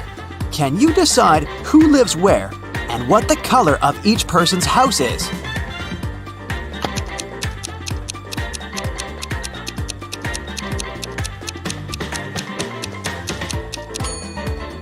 From the clues, we know that the first and the third houses can't be red. Mrs. Dillon lives in the 4th house. Therefore, Mrs. Snake, who owns the red house, can only live in the 2nd. Since Mrs. Crystal doesn't live at either end, she must live in the 3rd house, which is white. Mrs. Jones's house is somewhere to the left of the green house. which means that Mrs. Dillon lives in the 4th house. As for Mrs. Jones, she lives in the 1st house, and it's blue. Can you spot a fake teacher?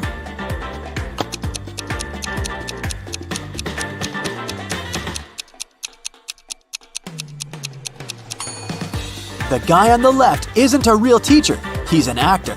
Take a closer look. There's a rec camera icon at the top of the screen. Two friends want to cross a river. The only way to get to the other side is by boat. But this boat can only take one person at a time. The boat cannot return on its own, and there are no ropes or any other similar tricks. Yet both guys managed to cross the river using the boat. How is that possible?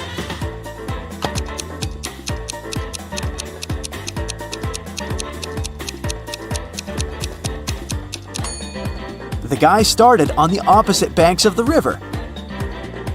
Josh and Bob are twins. Josh lives with his wife, and Bob lives alone. Can you guess which one is Josh?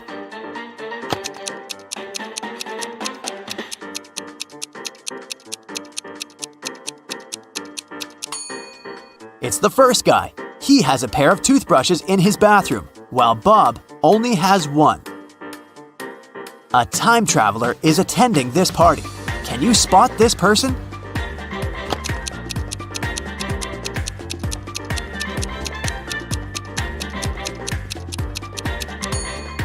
This lady's shoes look too old-fashioned. Chuck enters a spooky building where he's supposed to have a job interview. Suddenly, someone locks the door, and now Chuck is trapped. He wanders around for a while and sees these 4 doors. He also finds a note. Only door 3 is leading to the job interview. The remaining doors will take you to the black hole. Good luck. Can you help Chuck choose the right door?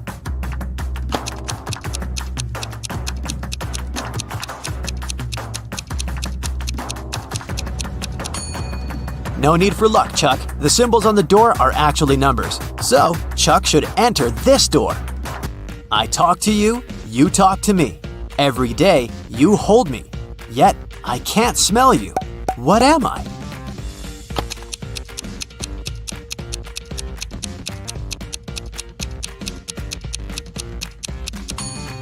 I'm your mobile phone. A gentleman and a lady are talking. The person with black hair says, I'm a gentleman. The person with blonde hair says, I'm a lady. At least one of them lied. Can you guess the hair color of each person?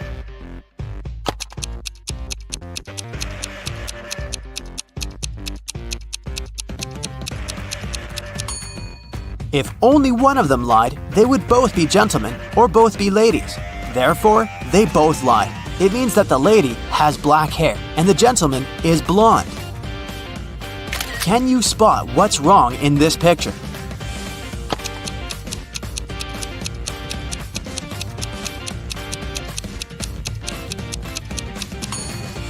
There's no milk in the jug.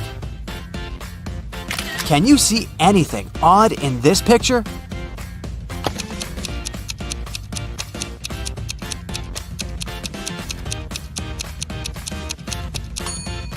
The image in the mirror is not reflected. Can you spot a vampire?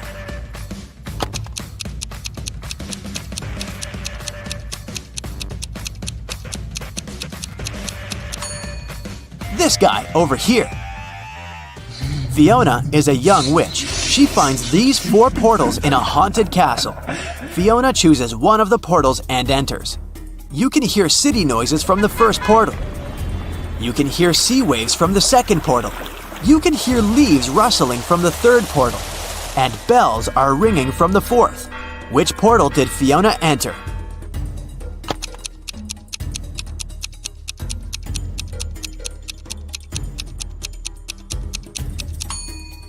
Fiona's dirty footprints on the floor are leading to the 3rd portal. Don't mind the different sounds. This could just be a magic trick. Billy finds himself on the roof of a skyscraper that is about to crumble. The only way out is to use one of these 4 elevators. There's a werewolf hiding behind the first elevator. If Billy chooses the second elevator, he'll fall hundreds of feet. Super venomous snakes are crawling all over the third elevator, and mutated scorpions are waiting for Billy inside the fourth elevator. Just one bite will make him fall asleep forever. Which way should Billy choose?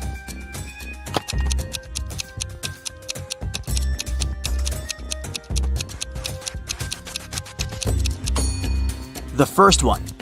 Take a look at the sky. The moon is not full, so the werewolf is harmless. Rachel meets 3 of her former school friends in the parking lot. All 3 want to impress Rachel, so they begin to discuss their new cars.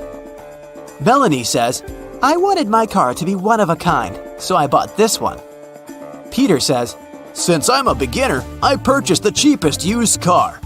And finally, Samantha says, "I bought a large car because I have a big family." Rachel spots a liar right away. What about you?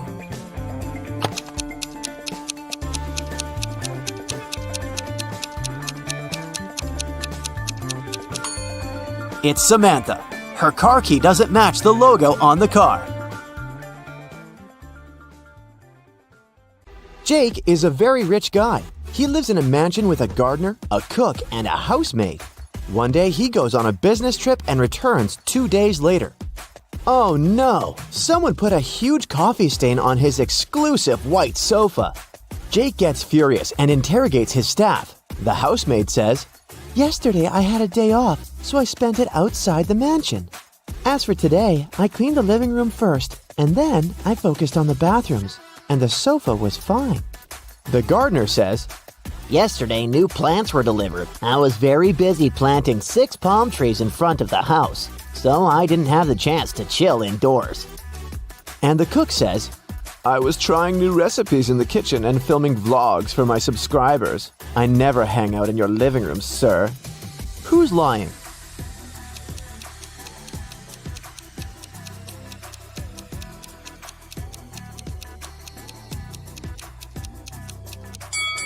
It's the gardener. There's no palms in front of Jake's mansion. Jake goes hiking alone.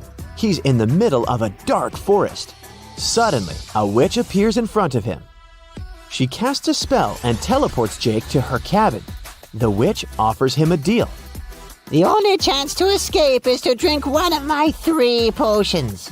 If you guess it right, you're free to go. If not, you'll be my prisoner forever. Can you figure out which potion Jake should drink?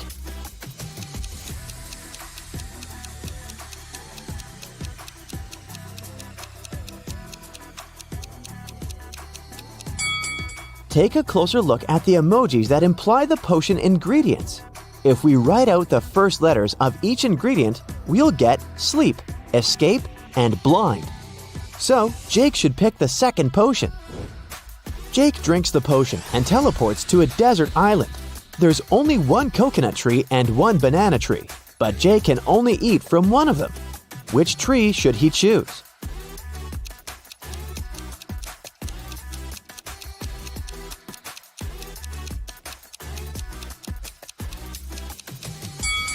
The coconut tree. It can provide both food and water, while the banana tree only provides food. Thankfully, Jake sees a boat passing by. It's filled with people. Jake rubs his eyes and takes a look again. The boat is still there, but Jake doesn't see a single person on it. Why?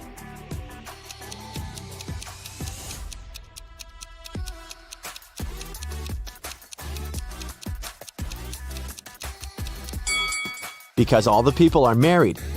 The boat takes Jake to the nearest town. There are 4 people standing on the pier. One of them is a cop working undercover. Can you guess who?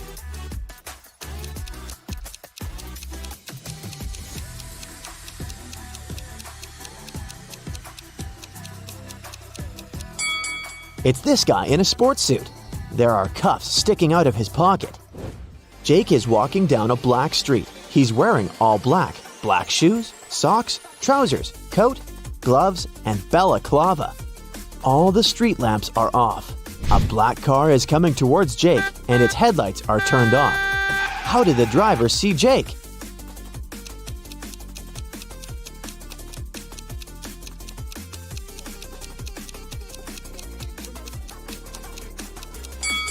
It's daytime. Jake is starving, so he decides to go check out the local bakery and purchase some snacks. The price for one cherry donut is 50 cents, and one apple donut costs $2. They also have lemon donuts. The price is $1.50 per item. Can you calculate the price for one blueberry donut?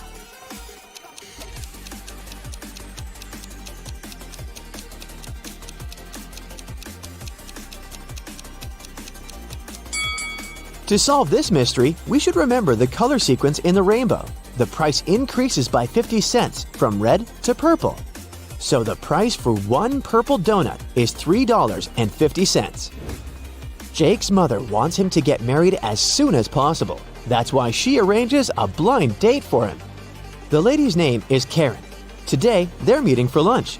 This is the first time Jake and Karen are going to meet in person, and they haven't seen any pictures of each other. Karen texts Jake, "I'll wear gold hoop earrings." Jake arrives at the restaurant.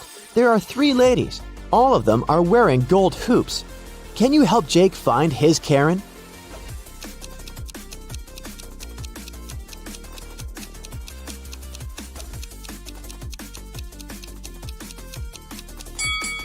Let's take a look at the second table. There are 2 dinner servings and cutlery for 2 people. This lady is already with someone. The third lady has already drunk half of her milkshake, and she's busy working on her laptop. She's not here for a date, so Karen is the first lady. The next morning, Jake arrives at his office. There's a huge gift box on his desk. The sender is unknown. Only 3 people are in the office today: Mia, Prudence, and Paul. Jake questions them. Mia says, "I was preparing and printing some documents for you.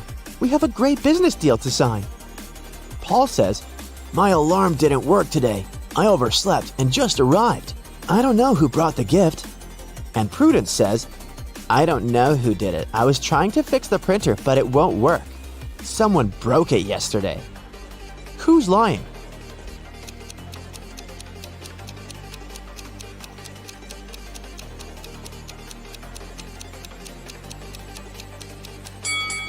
Mia printed the documents for Jake this morning, and she's holding them in her hands.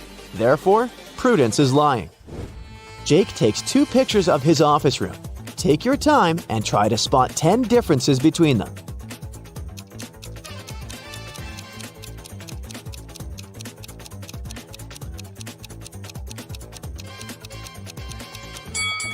Ready to see the answer? Here they are. He's in the middle of a creepy abandoned village in the woods. It starts raining heavily. Jake finds an old cabin and hides inside it. Jake wanders around for a while and finds 3 doors leading outside. But each path hides some dangers. There's a huge fire behind the first door. There are wild animals waiting behind the second door. And the third passage is filled with toxic gas. Humans can't survive after breathing it in. Can you help Jake choose the right door?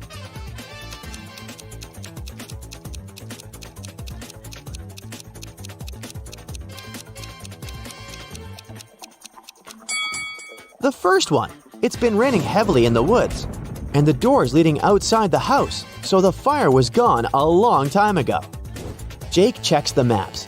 Karen's place is nearby, so he decides to walk. On the way, he finds 3 bushes with different herbs. Yay! I can collect some of them to put in tea. But only one of these herbs is actually safe. Can you guess which one?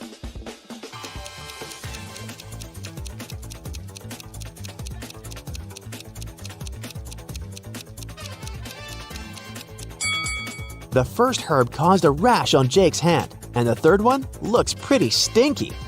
So he should take the second one. Finally, Jake arrives at Karen's house. She shows him around. Can you spot 3 emojis hidden in her living room?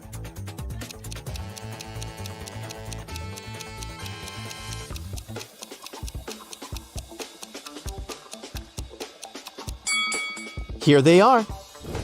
Then, Jake goes to the bathroom to wash his hands. Can you find 3 hidden emojis here?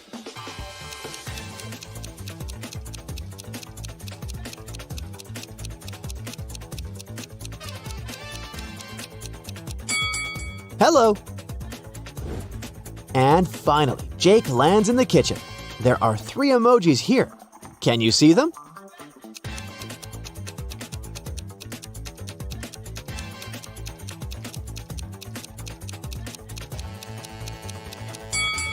There you go. Karen is cooking dinner. She asks Jake to go to the storage room to get one last ingredient. But instead of saying directly, she gives him this weird shopping list. Can you help Jake figure out the ingredient?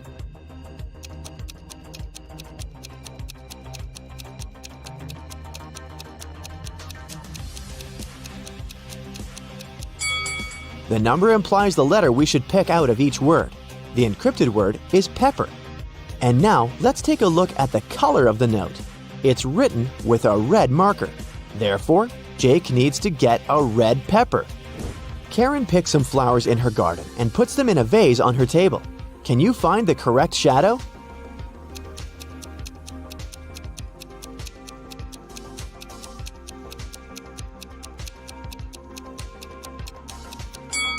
The third one.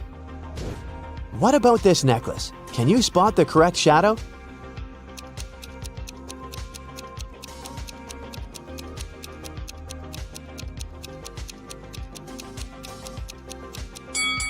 The first one is the perfect match. Let's see if you can find a shadow that belongs to this book.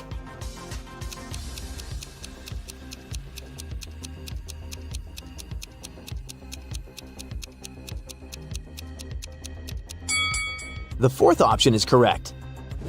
Jake turns on the TV news. Airport security guards got an urgent report.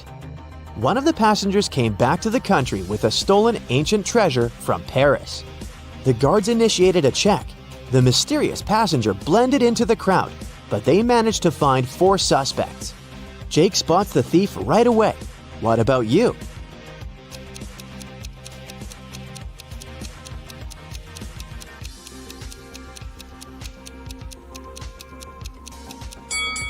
All we know about the thief is that he arrived from Paris. Therefore, the stickers on the suitcase can be helpful.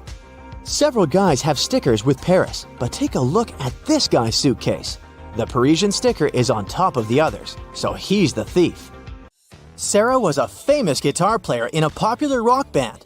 On Friday, the band was going to have a big gig. Sarah's bandmates were waiting for her, but the girl was very late. Eventually, she did show up, but the band members spotted there was something off with her. That's when Kyle, the lead singer, shouted, "That's not Sarah! It must be Anna, her identical twin sister!" As it turns out, Anna locked Sarah in her bedroom, stole her guitar, and showed up to play the gig in her sister's place. Take a look at Anna. How did Kyle figure out that she wasn't Sarah?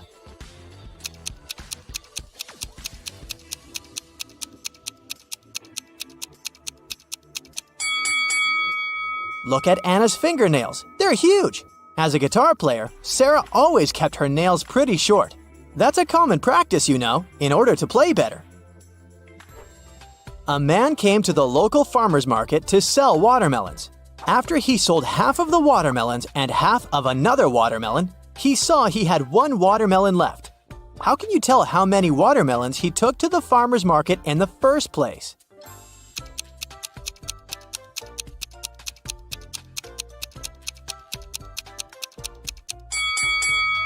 He went there with 3 watermelons. Cheryl ran into her house extremely worried.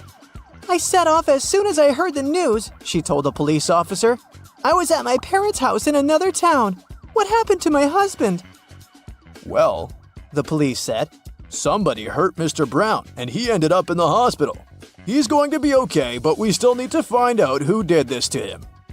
The police officer has questioned 3 suspects so far. Mr. Brown's secretary said, "I was sent to visit Mr. Brown's business partner in the morning. Some important documents needed signatures." The cook said, "I haven't left the kitchen today. Mr. Brown wanted me to prepare a meal for him and his wife."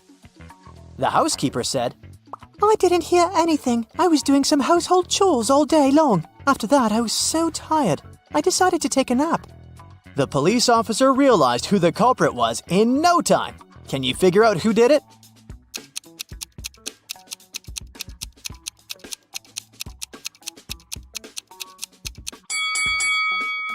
It was the cook. Mr. Brown probably didn't ask him to cook anything for his wife, since she was out of town all along. These are Julia and Maria. They are both very attractive young women that have no trouble finding boyfriends. Today is Valentine's Day, and they're both going to hang out with their loved ones. One of them is currently dating 3 people though, so she's probably going to run from date to date. Just by looking at this image, can you tell which one it is?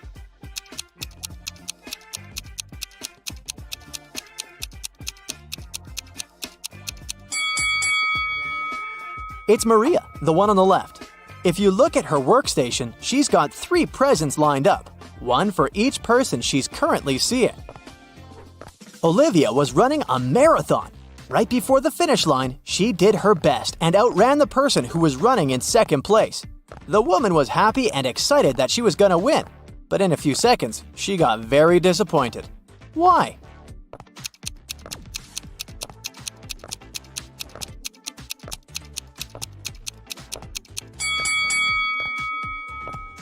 Because Olivia finished in second place when she wanted to finish first.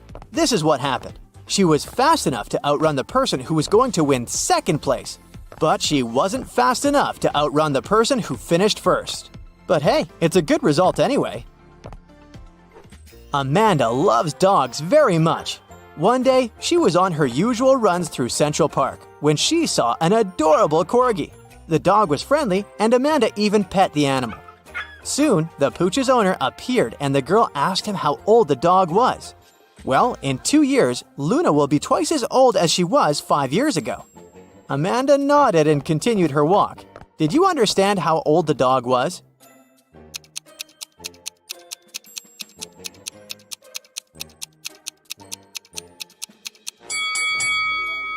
Luna is 12 years old. Not so hard to figure that out, huh? Liza worked as a teaching assistant at a college. That day, she had to look after a group of students who were writing an exam. Liza knew some of them were going to cheat, and indeed, soon after the exam, the girl spotted one person who was cheating. Take a look at the image. Can you tell who it was?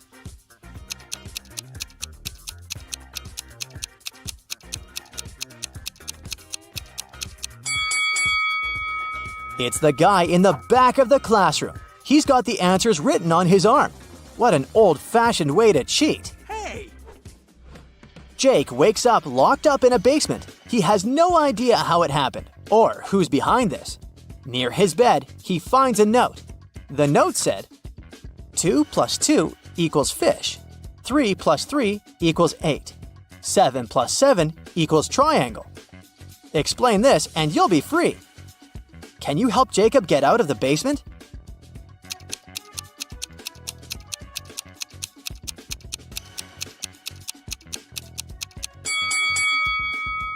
This is a tricky one.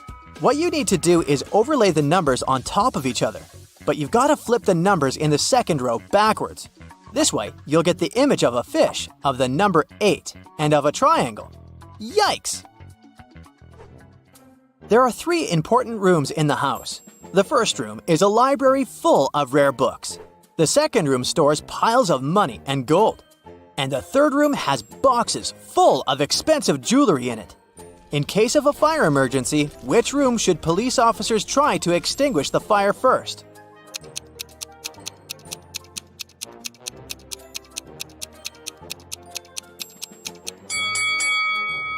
The correct answer is none.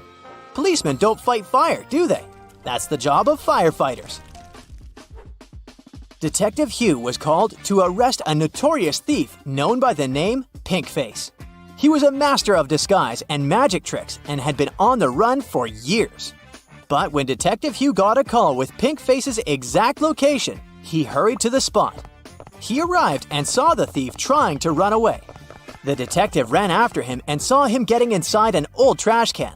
There were 4 cans side by side, and as the detective ran towards them, they started moving around.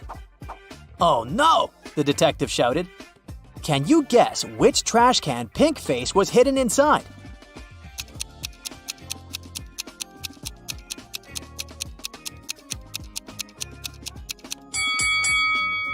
It's the third can on the right. Let's watch a quick replay.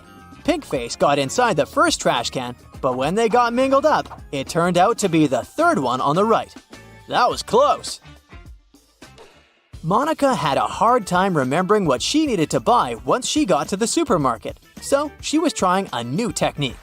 She drew images of everything she needed to buy and scattered them around the house. This way, she would easily remember her grocery list.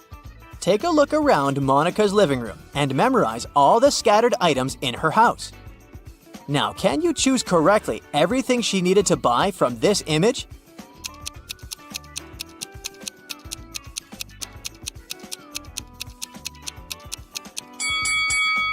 Yup, bananas, tomatoes, avocados, grapes, cilantro, limes, and watermelon.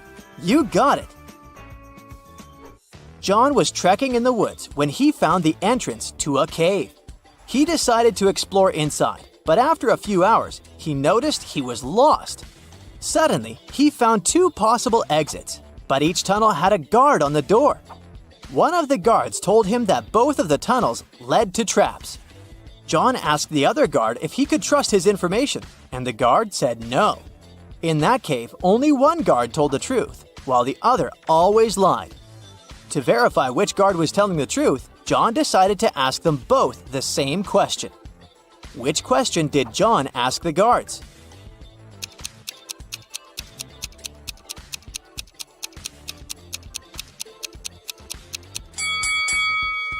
John asked, would the other guards say these tunnels led to the exit? If they answered no, then John would know he was safe to follow the tunnels and get out of the cave. Two friends are sitting at the same table in a cafe. One of them is speaking about a TV show he began to produce. The second is talking about the birthday party he is about to throw next week. The other people at the cafe are annoyed by the men's loud voices. But why is this dialogue so strange?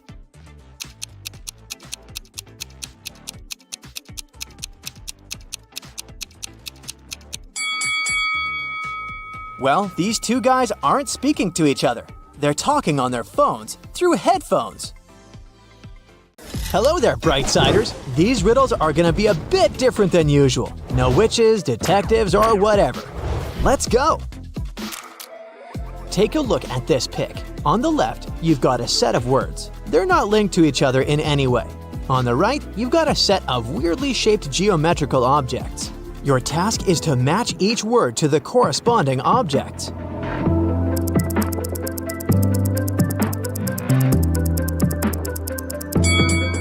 Alrighty, let's see the answers. Voila! Let me break it down for you. It's necessary to look for external similarities between words and pictures. This is called word recognition. We recognize words as a whole, not by individual letters. Easier to spot spelling errors. That's why we can read abbreviations. We recognize familiar words even if letters are missing. Next one. You gotta use your math skills here. So, in front of you lies a whole treasure. 10 bags, each of which contains 1,000 coins. 9 sacks contain real gold coins, and 1 contains extremely fake ones. A real gold coin weighs 5 grams, while a fake one weighs 4 grams. How to determine in one weighing on the scales which of the bags contains fake coins? The scales are accurate, but there is only one approach to them.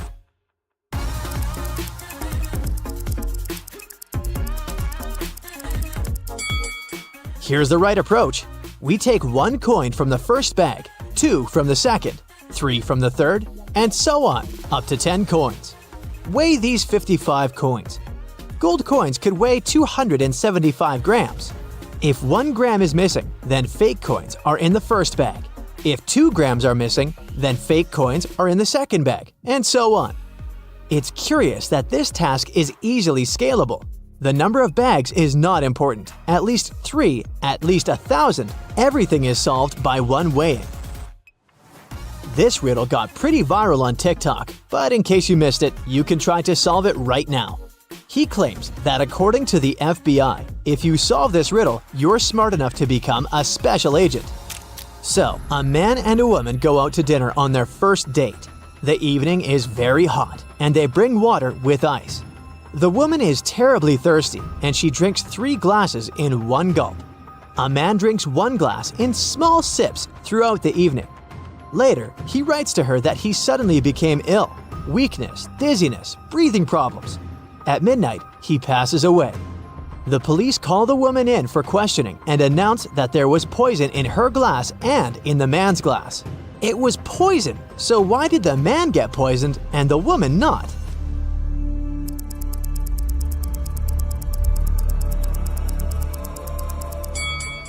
I'm sure you already guessed the poison was in the ice. The woman drank so fast that the ice cubes had no time to melt, so the poison had no effect on her. The man drank slowly and the ice melted, so he swallowed poisonous water. I guess pretty much any Brightsider can become a special agent.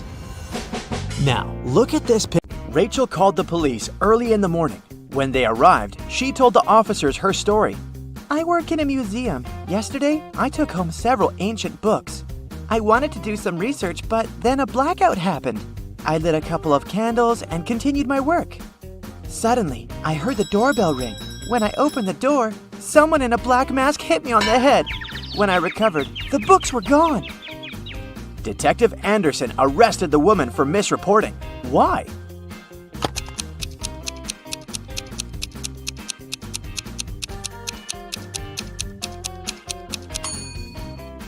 If there had been a blackout, the doorbell wouldn't have been working.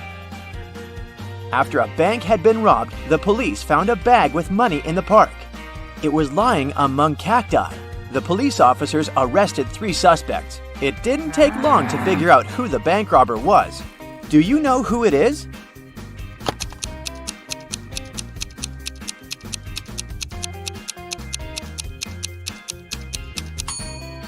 It's the man on the left. He's the only one with some scratches. They must have been left by the cacti.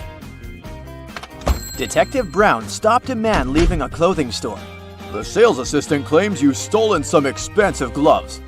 These are my gloves. I've had them for ages, the man exclaimed. But the detective immediately understood the man was lying. How?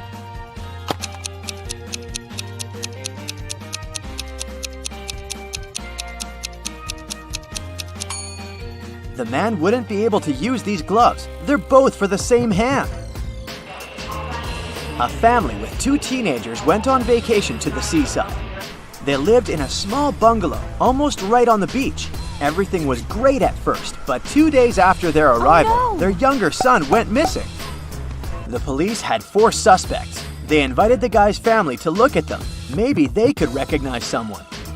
The teenager's mother didn't need more than a glance before she knew who was behind her son's disappearance. Who was it?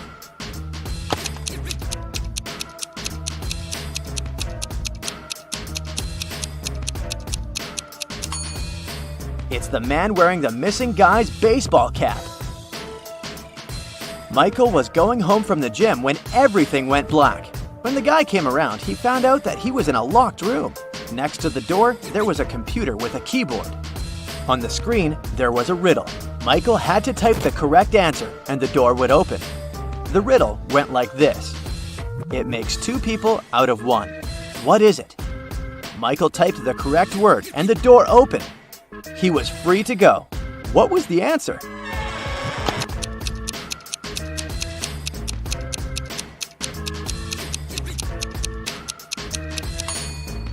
It's a mirror. Police detective Thomas Davis was walking along the street on a winter evening.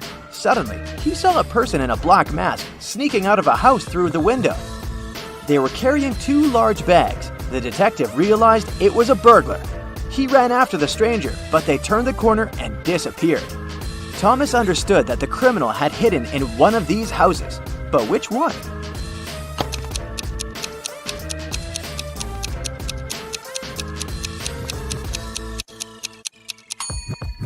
It can't be the house on the left. There are too many people inside.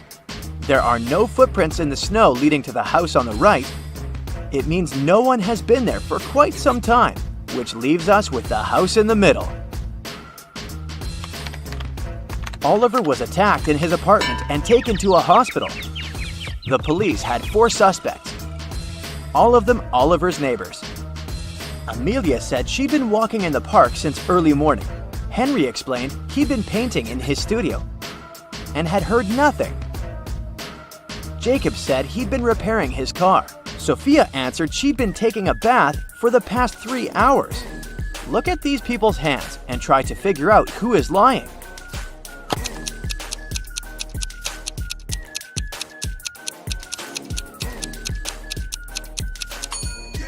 It's a bit strange that Jacob, who'd been repairing his car, and Henry, who'd been painting, both have such clean hands. But they could have been wearing gloves. At the same time, Sophia's hands and fingers aren't wrinkled. But it would be a natural skin reaction after 3 hours in a bathtub. How many bricks does it take to complete a building?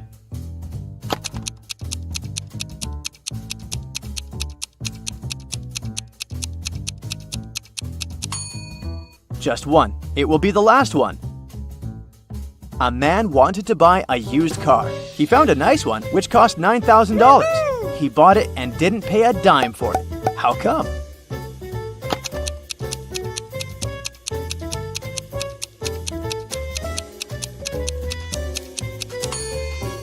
When paying $9,000, you don't need to spend dimes. Now let's check your math skills. How can you write 45 using only the number 4?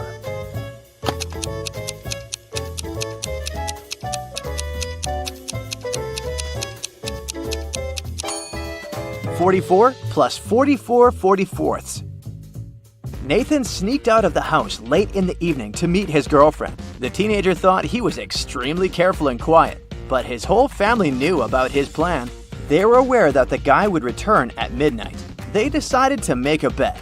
The one who would see Nathan first when the guy started climbing the fence would be the winner.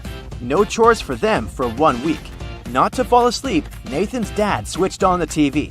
The teen's grandfather settled in the living room and started to read a book. The grandmother went to the kitchen to make pizza, and Nathan's mom went to her room, sat down on the floor, and started meditating. Who's going to be the first to spot Nathan when the time comes?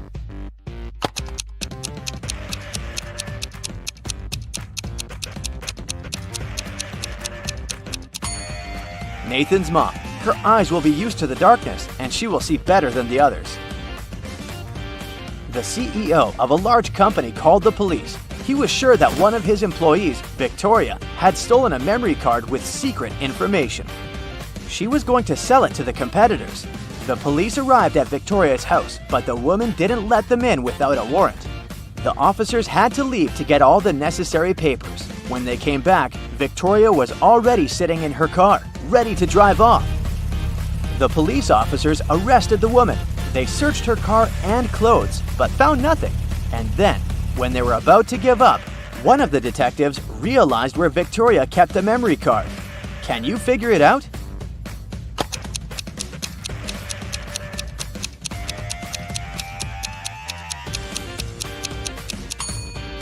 When the police first came to her, the woman had her hair down, but after that, Victoria changed her hairstyle. The memory card is in her bun.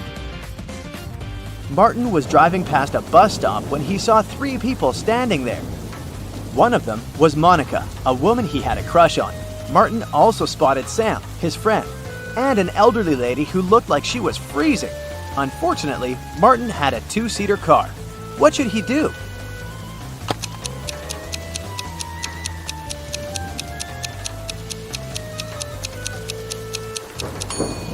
He should let Sam borrow his car and stay at the bus stop with the girl he likes. This way, Sam will be able to give a lift to the elderly woman, and Martin will have more time to get to know Monica better. During a fire, a bank was robbed. The security guard told the police he wanted to save a bag with money, but he had to lace up his boot right in front of the emergency kit. At that moment, the door opened and hit him on the head. When he recovered, the money was missing. Why was the security guard arrested?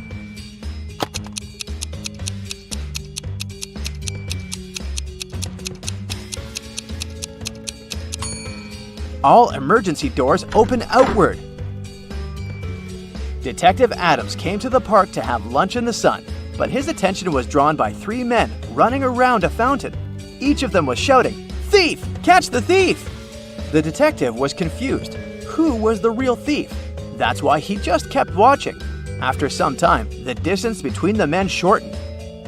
Detective Adams immediately realized who the real thief was. Can you figure it out too?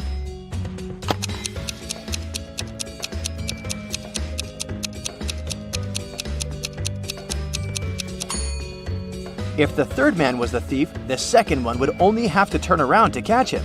The same goes for the second man, which means the man running in first is the criminal. Someone robbed a bank in a large city. A police detective went to visit the main suspect. I've been feeling unwell all this week, and I haven't left my apartment for 3 days. I didn't even need food. My fridge is full. You can make sure yourself, the suspect said, and indeed opened his fridge. But the detective realized the man was lying and arrested him. How did he figure it out?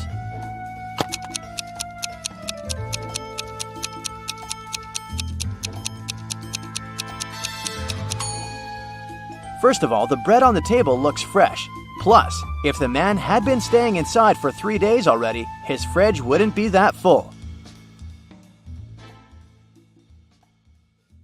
Ken went rollerblading on Sunset Avenue when he tripped over a rock. He fell down and hurt his head. It started bleeding, so the ambulance took him to the nearest doctor. As soon as Ken was allowed to have visitors, 3 ladies came inside his room saying they were Barbie. They looked pretty, so Ken got really confused. Take a look at the 3 women that say they are Barbie and see if you can figure out which one is telling the truth.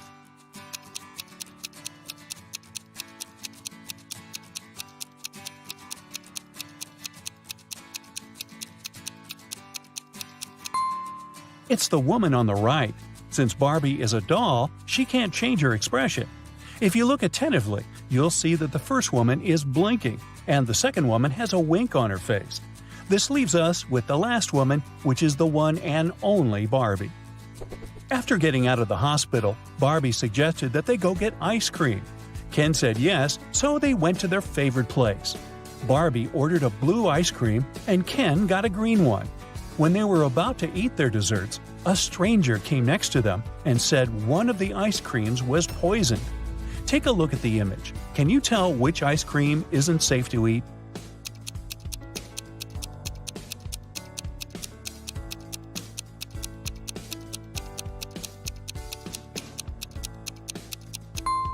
It's Ken's ice cream.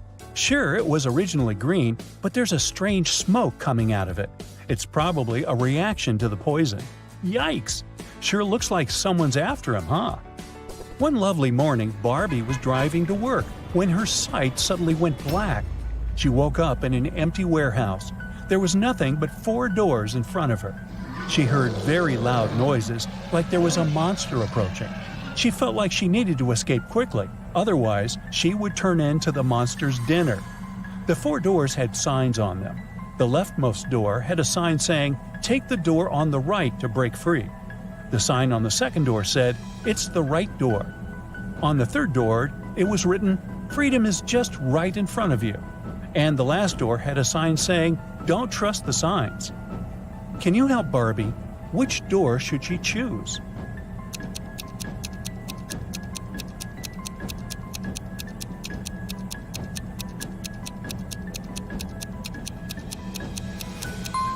Well, there's a bit of wordplay here. Let's see why.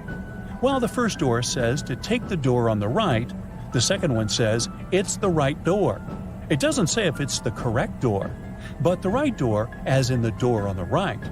The third door says freedom is just right in front of you. That just doesn't make any sense, does it?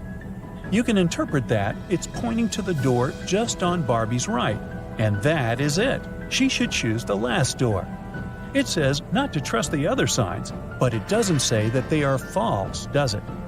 Marjorie is the owner of an organic farm. One morning she walked inside the barn and found all of last week's production of apple juice shattered on the floor. She was devastated. This was going to cost her a fortune. She asked her employees to clean it up. Meanwhile, she took the time to interrogate them. Sean, the farm's volunteer, said that he had put all of the apple juice bottles on the shelf before heading home. He said everything seemed fine until then. Becca said she had gone home earlier than usual because she wasn't feeling well. She said she hadn't even gone inside the barn all day. Tom said he had spent the day painting the fence and also hadn't visited the barn. Can you tell who is lying?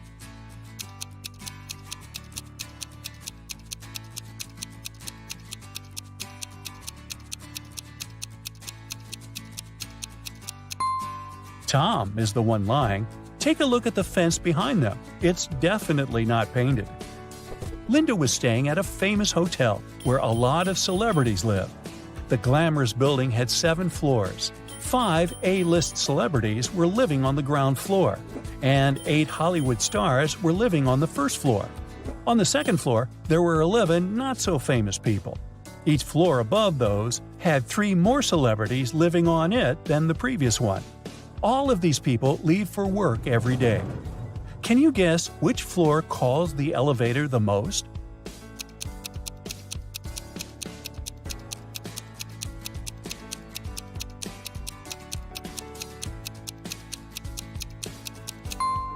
This is a tricky one.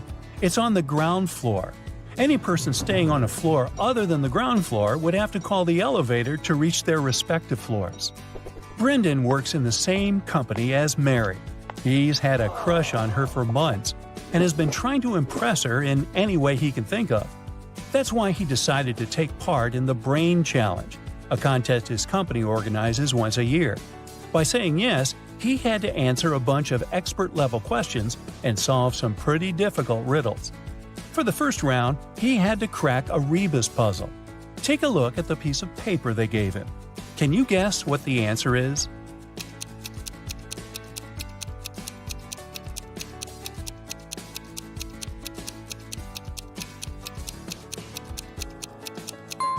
The answer was broken promises. Ooh, nice. For the next round, they took Brendan to a room full of random stuff. His task was to find a specific object. As a clue, they gave him a piece of paper that said, "What goes up when the rain goes down?" Look around and help Brendan find the object.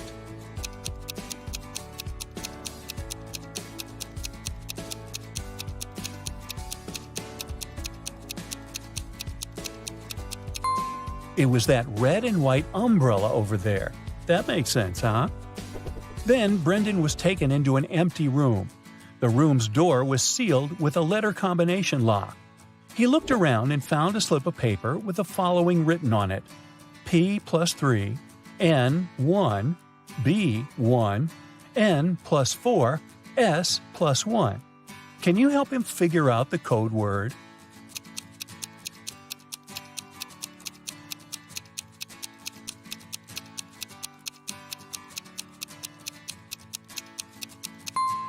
It took Brendan a while to figure it out, but he was able to crack it. The code word was SMART. The key to this riddle was hidden in the alphabet. Let's see how it works. P plus its 3 following letters is S. N, 1 letter is M, and so on. For the final round, Brendan had to solve an AI riddle. If he answered it correctly, he would win the contest's main prize and probably Amy's heart. The riddle said, "I speak without a mouth and hear without ears. I have no body, but I come alive with the wind. What am I?" Can you guess what Brendan answered?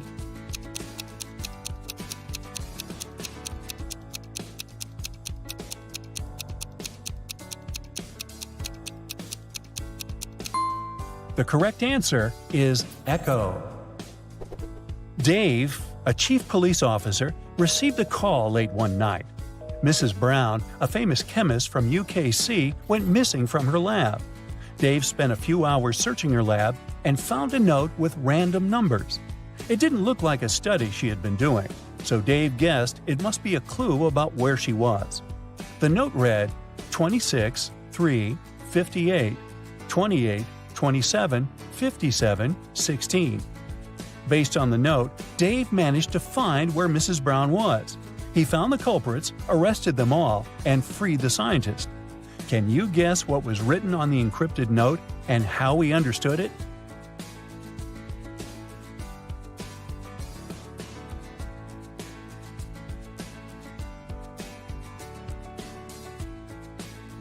Here's how he figured it out. Each number on the note corresponded to an element in the periodic table. So the element that corresponded to the number 26 is Fe, iron. The number 3 is Li, lithium. And 58 is Ce, cerium. Using this logic, the first line spelled out Felice. By the same logic, the second line spelled out Nicholas. After discovering the names, Dave must have tracked the two people down, arrested them, and discovered where they had taken Mrs. Brown. In a small town, 3 teachers went on leave all on the same day. Janet said she had gotten into a car accident and had broken her leg, so she was having difficulty walking with her new cast. Emma complained that she had a very unfortunate workout and had injured her neck, so she was having trouble looking sideways. And Tina said she had fallen from her bike and had hurt her arm. One of the teachers was lying. Can you tell who?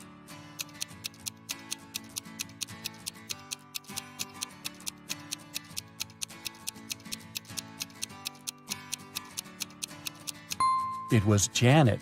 She claimed she was having difficulty walking with her cast, but she didn't even have crutches. She must be the one lying.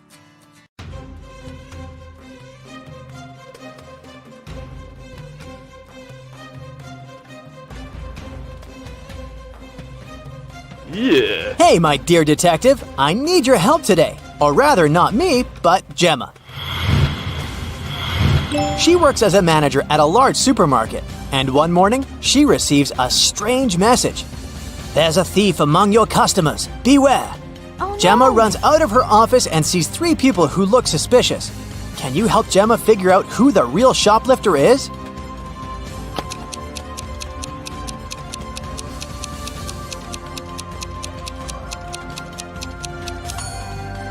It's the guy in the middle. If his arm was really broken, he wouldn't be able to carry that blanket. Mark's boss gave him a task to bring some important documents from his house. But when the guy arrived, he saw that the door was locked. And to get inside, he needed a password. Mark saw a sequence of numbers. 1347118. He needed to figure out the next 4 digits. They would make up the password. Can you help the guy?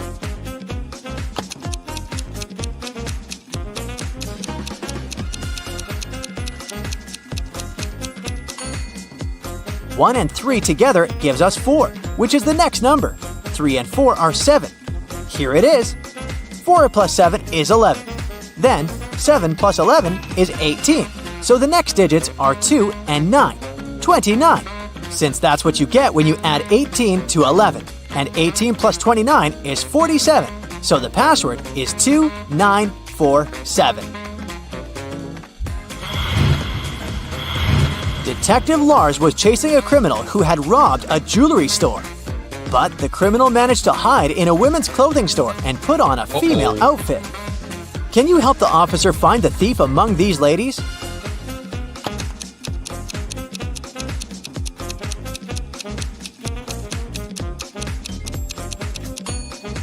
This elegant woman on the right is wearing the same sneakers as the criminal did during the robbery.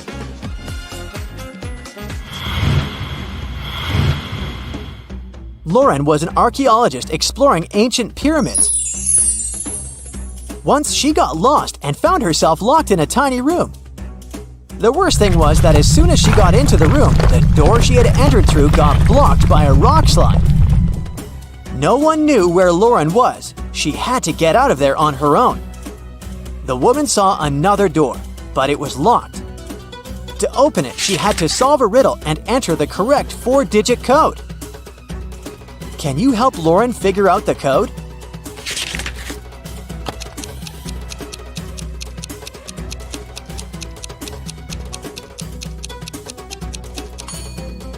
Each digit of the code is the number of letters in the alphabet that stand between the letters in the riddle. So, we've got 5, 1, 3, and 9.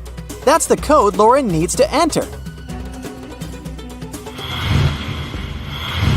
Now let's check how attentive to detail you are.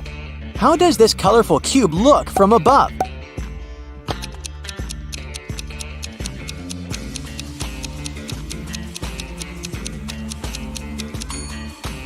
The correct variant is picture number 4.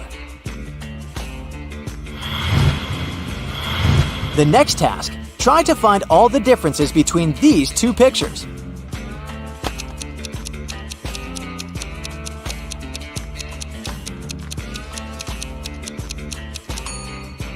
If you found 3 differences, congrats! Even Sherlock Holmes would be jealous of your attention skills. The evening before his girlfriend's birthday, Michael arrived at her office quite late to decorate her desk. He pretended to be a pizza delivery guy to get past the security. But when Michael finished with the decorations, he realized that the building was closed. But the worst thing was that all the guards had already left. If the guy just opened the door, the alarm would go off and the police would arrive right away. Michael found a locker with a few tangled wires inside.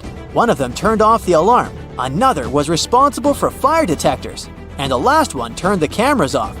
Which wire should the guy cut?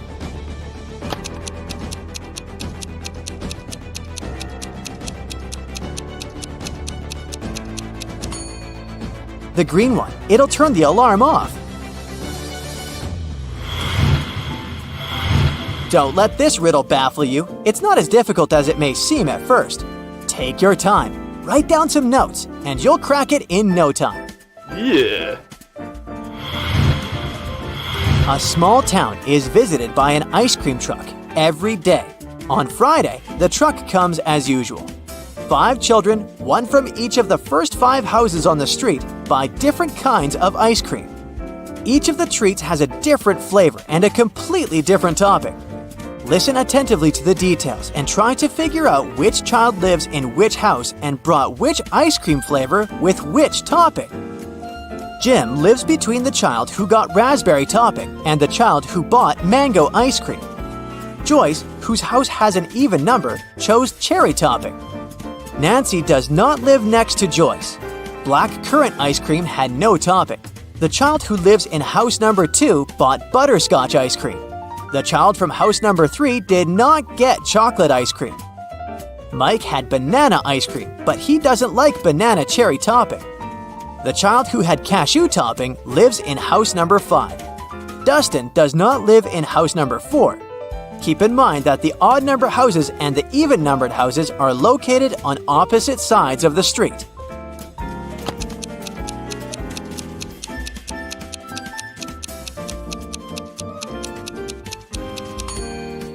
So, here's the answer. Jim lives in house number 3, and he bought blackcurrant ice cream with no topping. Dustin lives in house number 2, and he got butterscotch ice cream with banana cherry topping. Nancy lives in house number 5, and she had mango ice cream with cashew. Joyce lives in house number 4, and he bought chocolate ice cream with cherry topping. Mike lives in house number 1, and he got banana ice cream with raspberry.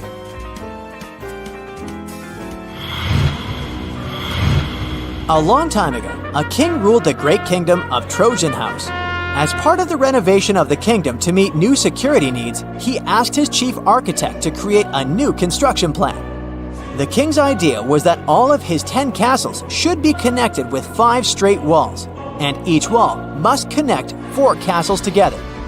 He also told the architect that at least one of the castles should be protected with walls from all sides.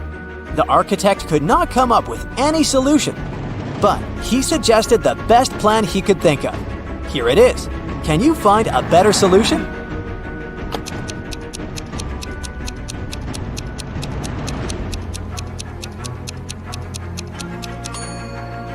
That's the solution the king will like much more. As you see, in this case, not 1 but 2 castles are protected from all sides.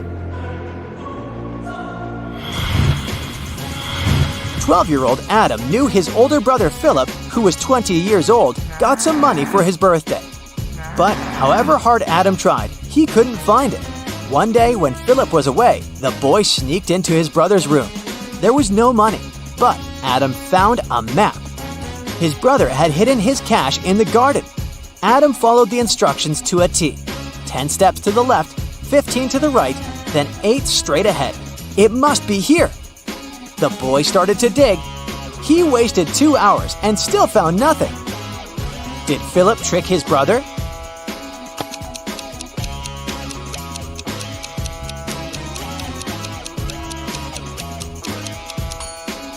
Due to their age and size difference, Adam's steps were smaller than his brother's. That's why he was looking for the money in the wrong place. Jason, a rich traveler, stayed in a small but expensive hotel at the seaside.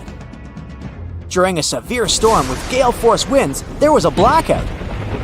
The whole area was plunged into darkness. People stayed without electricity for at least 2 hours. The problem was finally solved. But Jason discovered that during the blackout, someone had taken his wallet with a lot of cash and his credit cards. The police arrived and questioned the people who had been in the hotel at the time. Justin, the receptionist, told the detective he had been in the basement. He was trying to start an emergency generator. Unfortunately, he didn't succeed. Nicole, another guest, said she had arrived an hour before the blackout. She was exhausted. She lit several candles, unpacked, cleaned herself, and went to bed. Gregory, the hotel driver, said he'd been at the airport. A new guest had arrived and he went to pick them up. The police immediately figured out who was lying. Can you?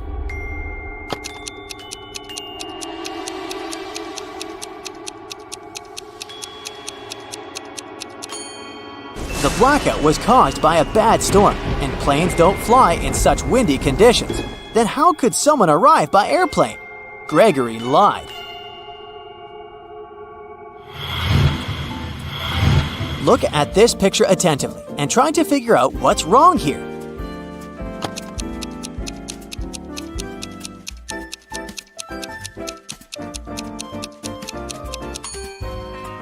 That elderly lady is watering her plant with milk.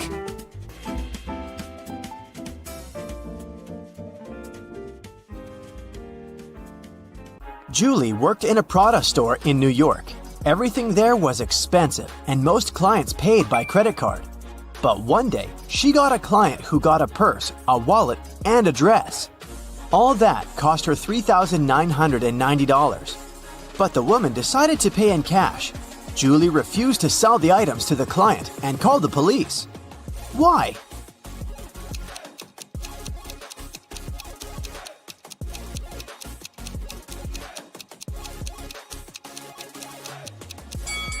Tried to use to pay. They are two $2,000 bills, which don't exist. The police of Atlanta were notified that a prisoner had escaped from Chicago and taken the plane to Atlanta. Of course, an officer was sent to the airport to find the prisoner and capture them. The police officer spotted 3 people who looked similar to the criminal. Take a look at the passengers. Which one should be arrested?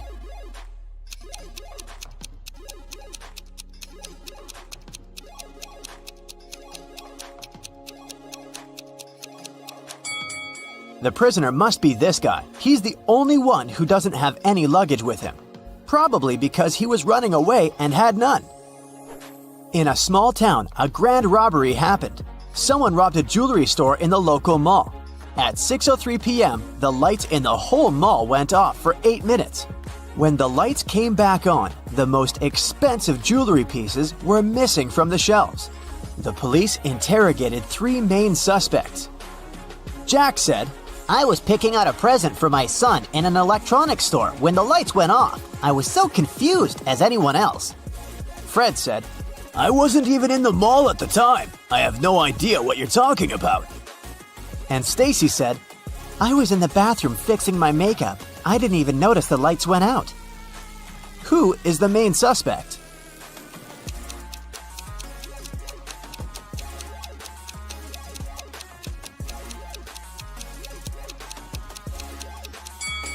It's Stacy.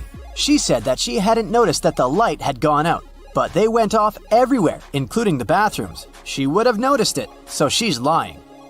Ava has always wanted to get a cat, but her mom wouldn't allow her to have a pet. So, when one day she found a kitten on the street, she brought it home, but kept it a secret. She succeeded for 2 weeks, but one morning she went down to the kitchen. Have you been hiding a cat in your room? Her mother asked. How did she figure it out?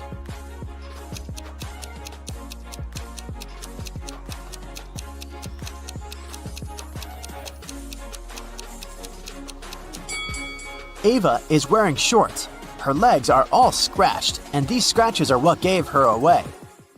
During Halloween, all kinds of creatures flooded a little town, blending in with the citizens. Weeks passed, but some of them stayed, pretending to be humans. The town's detective could catch the remaining ones. He's been tracking a vampire, and he has 3 suspects. All of them only come out at night. Which one of them is the vampire?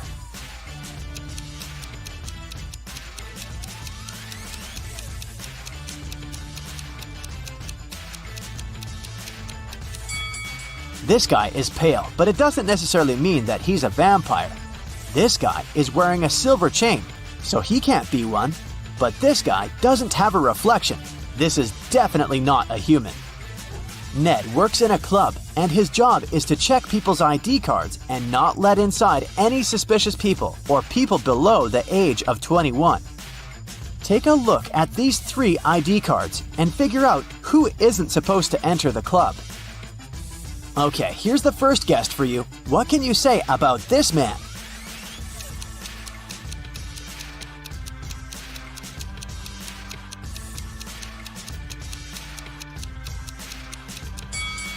Don't let him in. The person in the photo is totally different. It's not this guy's ID card. Okay, here's the next one. Keep your eyes wide open. Do you see anything suspicious?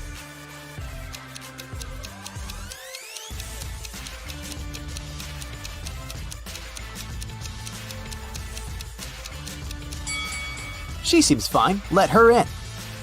Okay, the next one. Check it out and make your decision. In or out?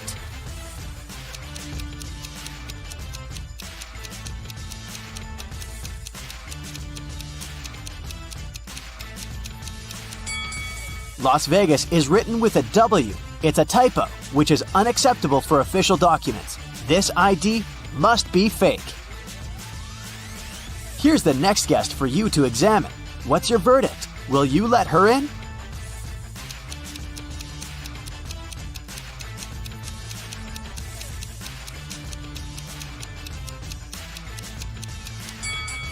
She seems fine to me. It must be safe to let her in. What about this girl? Is anything off here?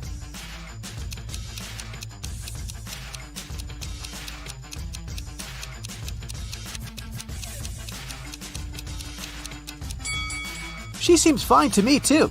Green light. Okay, the last guest. In or out?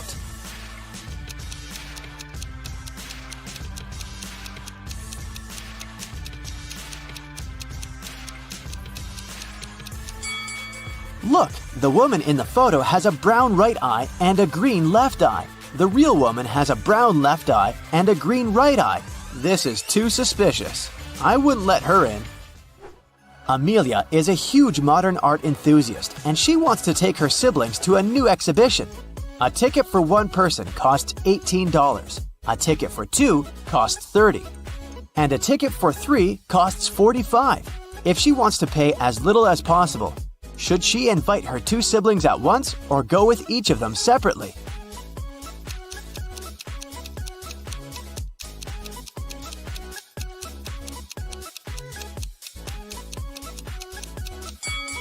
It's cheaper if the 3 of them go together. It'll cost $45. If Amelia went with each of them separately, she would have to pay $30 twice, so she'd pay $60 in total. Ellery has a sweet tooth, and every Friday she goes candy shopping for the week. Tonight, she bought chocolate bars, jelly beans, and gummy bears. She has all chocolate bars but 2, all packs of jelly beans but 4, and all packs of gummy bears but 4. How many pieces of each type of sweets did she buy?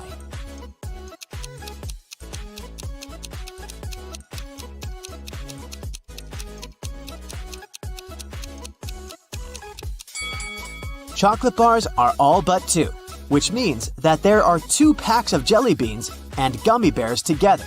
So there's 1 pack of jelly beans and 1 pack of gummy bears. Chocolate and gummy bears are 4 together, so there are 3 chocolate bars.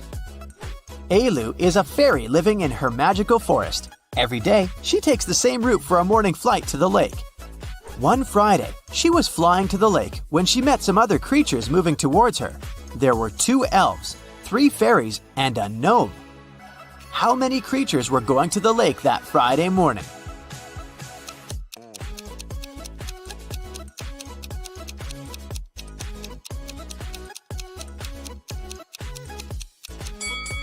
Just Alu. Everyone else was going in the opposite direction. Lily and Della are twin sisters. Both girls failed their history test at school, and their mother made them study all weekend. In the middle of the day, Mrs. McAdams came to check on the girls. Take a look at Lily and Della. Which of them hasn't been studying?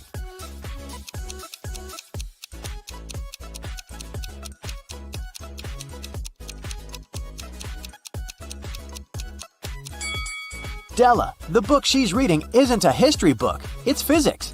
She must have grabbed the closest book as soon as she heard her mother's footsteps.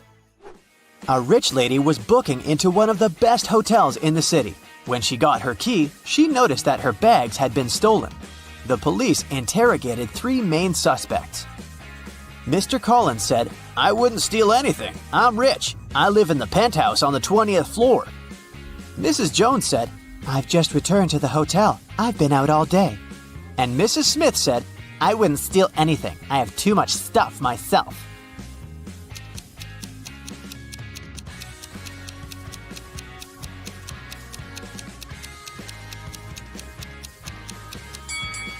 Mr. Collins seems shady. He can't live on the 20th floor because there are only 18 floors in the hotel. Amber participated in a game show, and she won. She got 3 exclusive gifts: a Givenchy purse, Armani sunglasses, and a Porsche. But here's a catch.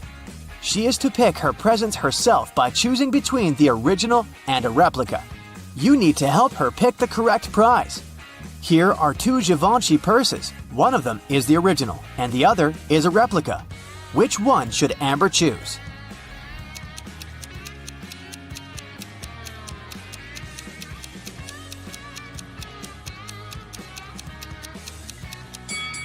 This one. It has the correct logo, so it must be the original. Now, there are 2 seemingly identical pairs of sunglasses, but only one of them is the original from Giorgio Armani. Which one?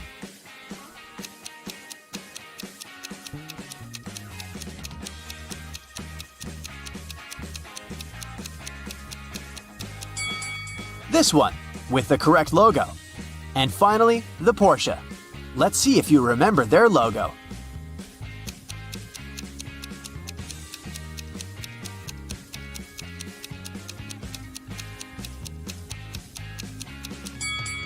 Yes, this is the one. Great job. Katie and John went on vacation together to an exotic location. In their first week, they booked a tour to the desert. But during the tour, the couple got lost. They were really thirsty, so they decided to go look for some water. Soon enough, the couple came across a huge oasis. But to reach the main waterfall where they could drink some water, they had to cross a bridge. But there were 3 bridges leading to the same place. The first bridge was high above the ground, and the ropes holding it looked as if they could rip at any second. The second bridge had some hungry-looking alligators crawling all over it. And the last bridge stretched over a lake full of poisonous water plants. Which bridge should they choose?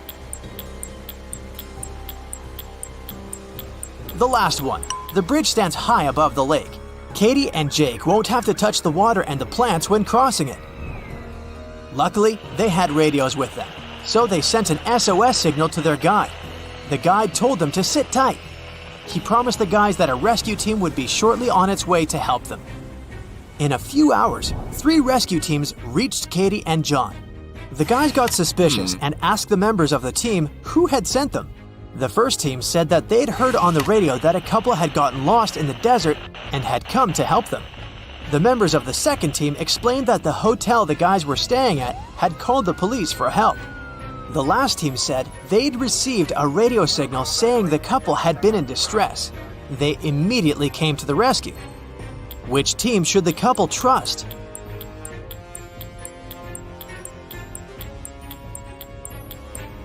The last team. John and Katie sent a message to their guide as soon as they got lost, remember? Back in the hotel room, John and Katie found out that someone had broken into their safe. The couple called the police and told the inspector that a few $100s and an expensive watch had been stolen from the safe. In less than a day, the inspector had 3 suspects. The first suspect was Bella, their tour guide. Bella said she'd been really worried about the couple's disappearance and hadn't left her room. The second suspect was Claudio, the hotel manager. He told the inspector that he hadn't even known that the couple had been missing. He was sure they'd been staying in their room this whole time. The last suspect was Bob from the rescue team. He told the inspector it wasn't him. It was the first time he had set foot in the hotel. Who is lying?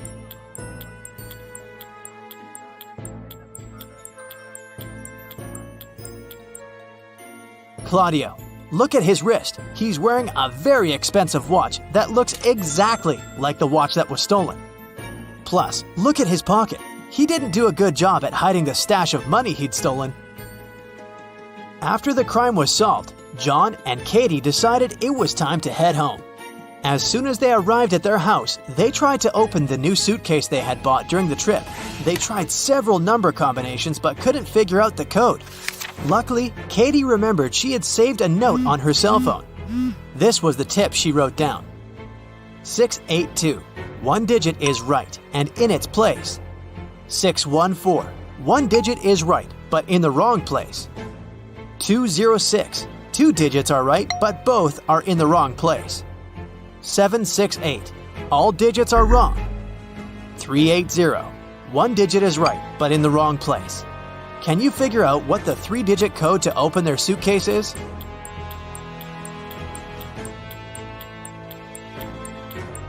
(042). The following weekend, Katie's friends invited her to a picnic in the forest. But when she arrived at the agreed place, she didn't see any of her girlfriends. Instead, she saw a large group of people standing in a wide clearing. Apparently, she had come to the wrong location. But right before she left, she noticed that 3 of these people weren't human. Can you spot them?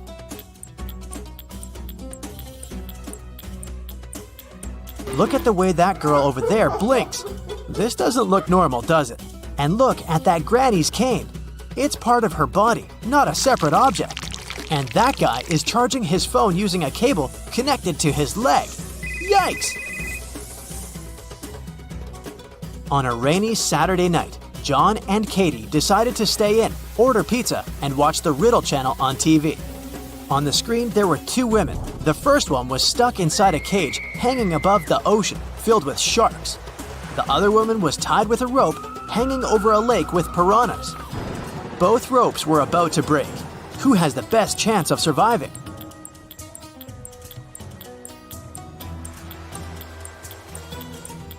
It's lady number 2. The first lady is stuck inside a cage, so she has no way to escape. If she falls into the water, she will most likely not survive. But lady number 2 has both her hands free, so she can try to climb the rope before it tears. The next morning, John went to work. As soon as he arrived at the office, he saw that his colleague Susan was very upset. She said that at one point she had gone to the bathroom, but when she came back, she discovered that someone had stolen her pearl earrings she had kept inside her drawer. John promptly undertook an investigation. The first suspect was Gertrude, a saleswoman. She said she was in a meeting with the CEO and nowhere near Susan's famous pearl earrings. The second suspect was Britt, an IT guy. He said he'd been fixing the company's software all morning. And lastly, John questioned Brian, the CEO, who said he had spent the morning at his daughter's ballet recital. Can you tell who's lying?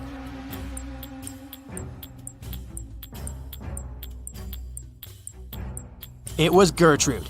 Gertrude's account contradicts the CEO's statement. And plus, look at those pearl earrings she has in her desk drawer. They look somewhat familiar, no? John went back to his desk and started working. Later that evening, a massive power outage made all the lights in the building go out.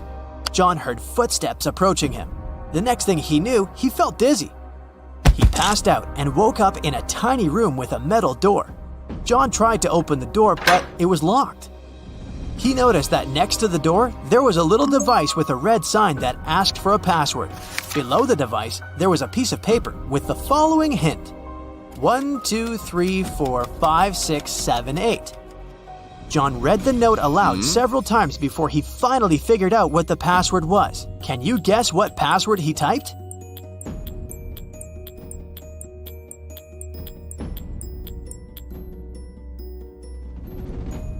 He typed in 1 time the number 2, 3 times the number 4, 5 times the number 6, and 7 times the number 8. Phew, that wasn't very obvious, was it? One afternoon, John was walking down the street when he came across a dog. The dog had a collar with its name on it, and a part of its leash was still attached to the collar. It looked like the dog had just run away, so John picked it up and started searching for its owner. He walked into a pet store, and there were 3 people standing near the counter. John took a quick look around and knew immediately who the owner was. How did he figure it out?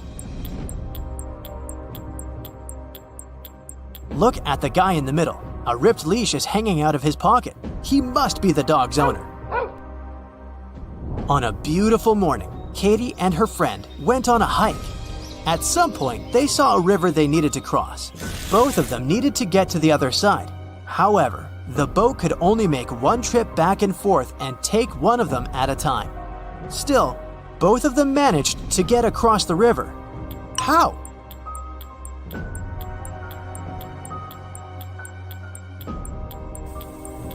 That's easy.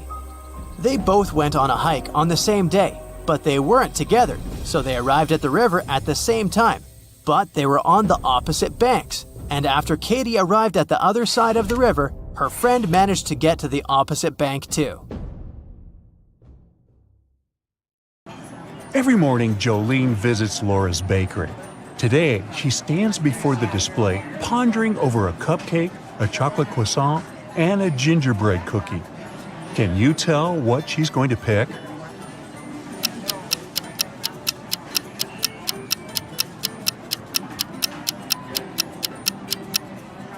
She will most likely pick the gingerbread man cookie today. Look at her scarf adorned with gingerbread men. This tells me she must be craving a Christmas-themed treat. Laura's bakery was failing, and she was desperate for some money to save her business. She found 3 baking competitions online with a grand prize of $50,000. Look at their announcement websites. 2 of those competitions were a scam to take people's data. Can you figure out which one is legit?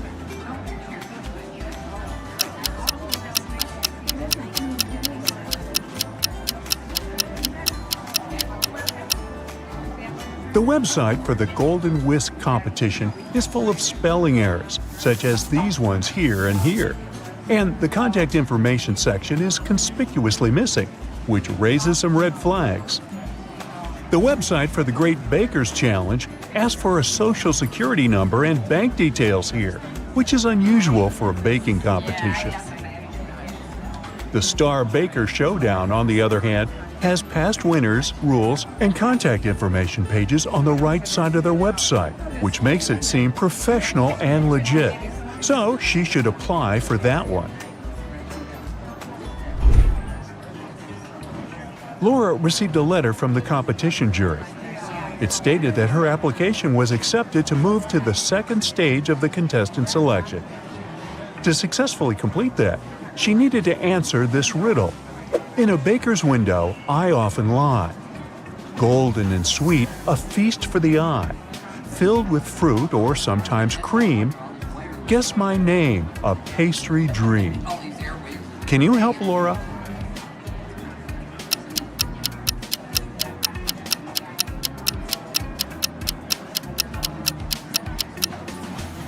The answer is a tart. For the third stage of the competition, the bakers who were selected were invited to the Kingdom of Frostholm. There, they needed to show their baking skills by baking a Christmas cake for the royal family who were organizing this competition. So, Laura needed to book her plane ticket. Do you know for which date she needs to book it?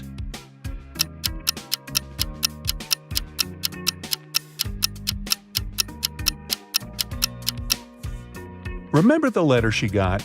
There was a note on there at the very end, and it said Competition Stage 3 date, 24th of December. Laura checked the price of the plane ticket, but it was too expensive. However, she didn't notice the thing that might help her with the purchase. Can you spot what that is?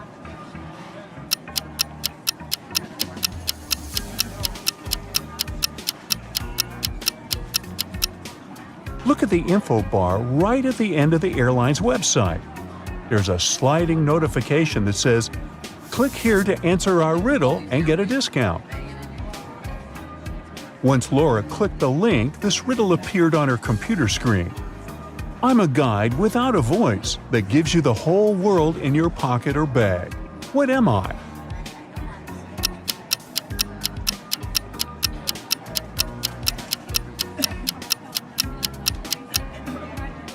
The answer is a map. Laura flew to the Kingdom of Frostholm, where she was greeted by the butler of the royal family. He took her to the palace, where the contestants would be staying, and showed her 3 different room options. Which one should she pick?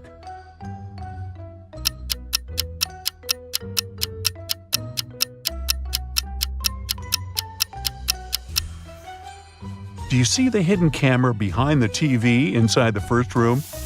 So that's a pass. As for the third room, notice how the AC is set to cold even though it's snowing outside.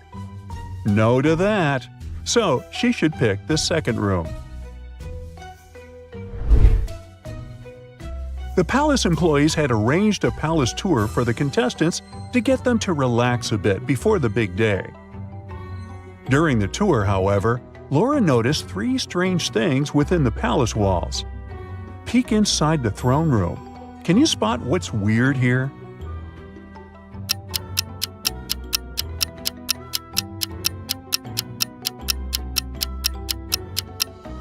Do you see the portraits of the royal family members here above the thrones? The eyes of this past king's portrait are moving. Ooh. What's scary here in the kitchen?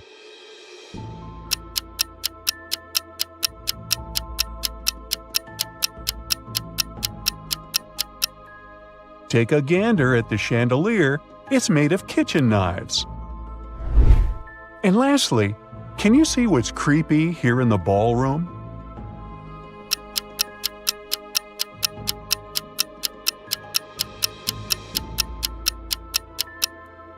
Do you see that dancing ghost that appears and disappears next to the stairs? Spooky. The day before the competition, Laura and the other contestants were introduced to the past winners in case they needed some inspiration and motivation. 3 bakers presented the cakes that made them win to the contestants. Laura immediately noticed that one of them was a zombie. Can you tell who?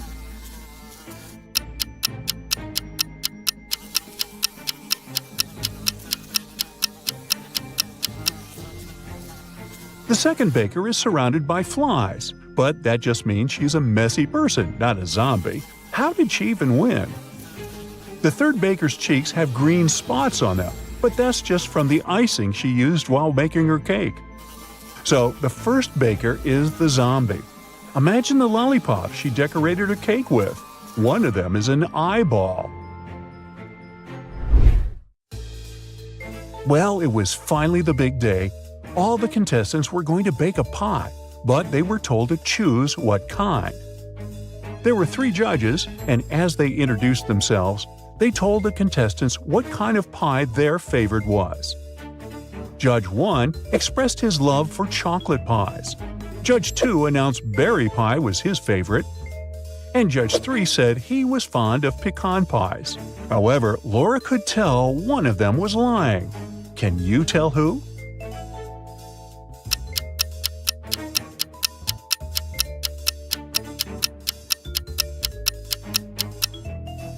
Do you see the chocolate stains and pie crumbles on the second judge's shirt?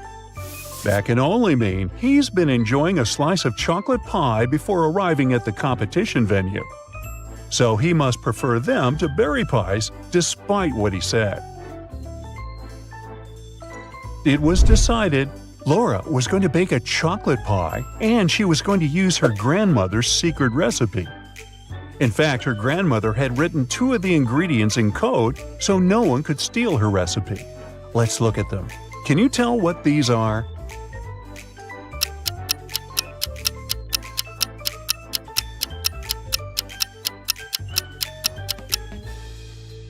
Just shift back each letter of the nonsense words by 1 in the alphabet, and you'll get the answer. So the first word decodes to sugar, and the second word decodes to cacao. The moment everyone had been waiting for was here. They were going to announce the winner. It was Laura.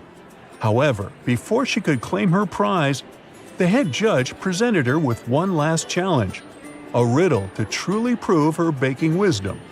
In the kitchen, I'm a king. Without me, baking's nothing. I can rise but never fall. And without my presence, your cake's too small. What am I? Can you help Laura win the grand prize?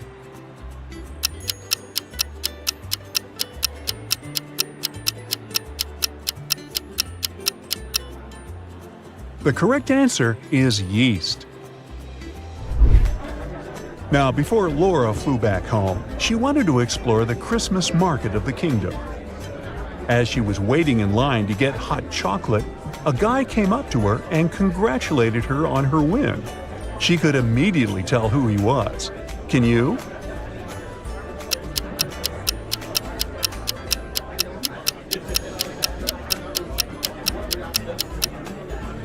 He's the prince of the kingdom of Frostholm. Let's rewind a bit to when Laura was taking a tour of the palace. The prince's portrait is here among the royal family members' portraits, so she remembers him from there. The prince said he ate a slice of Laura's chocolate pie and loved it so much he was reminded of his childhood holidays. In return, he wanted Laura to take something from the market as his thank you gift and something to remind Laura of her days here. Laura decided to pick a snow globe from the souvenir stall. Look at these 3 snow globes. Which one should you pick?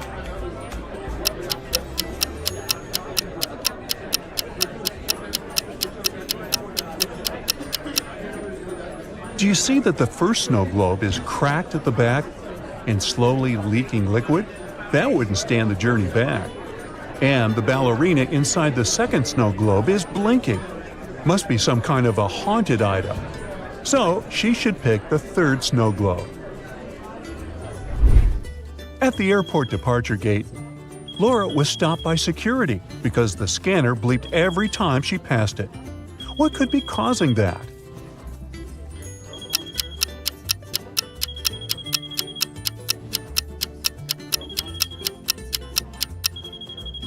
It's because of the necklace chain that is dangling from the pocket of her jacket. But she didn't have anything like that. When she checked it to figure out who it belonged to, she noticed that the heart-shaped pendant had a message from the prince to her inside it. Hope to see you again,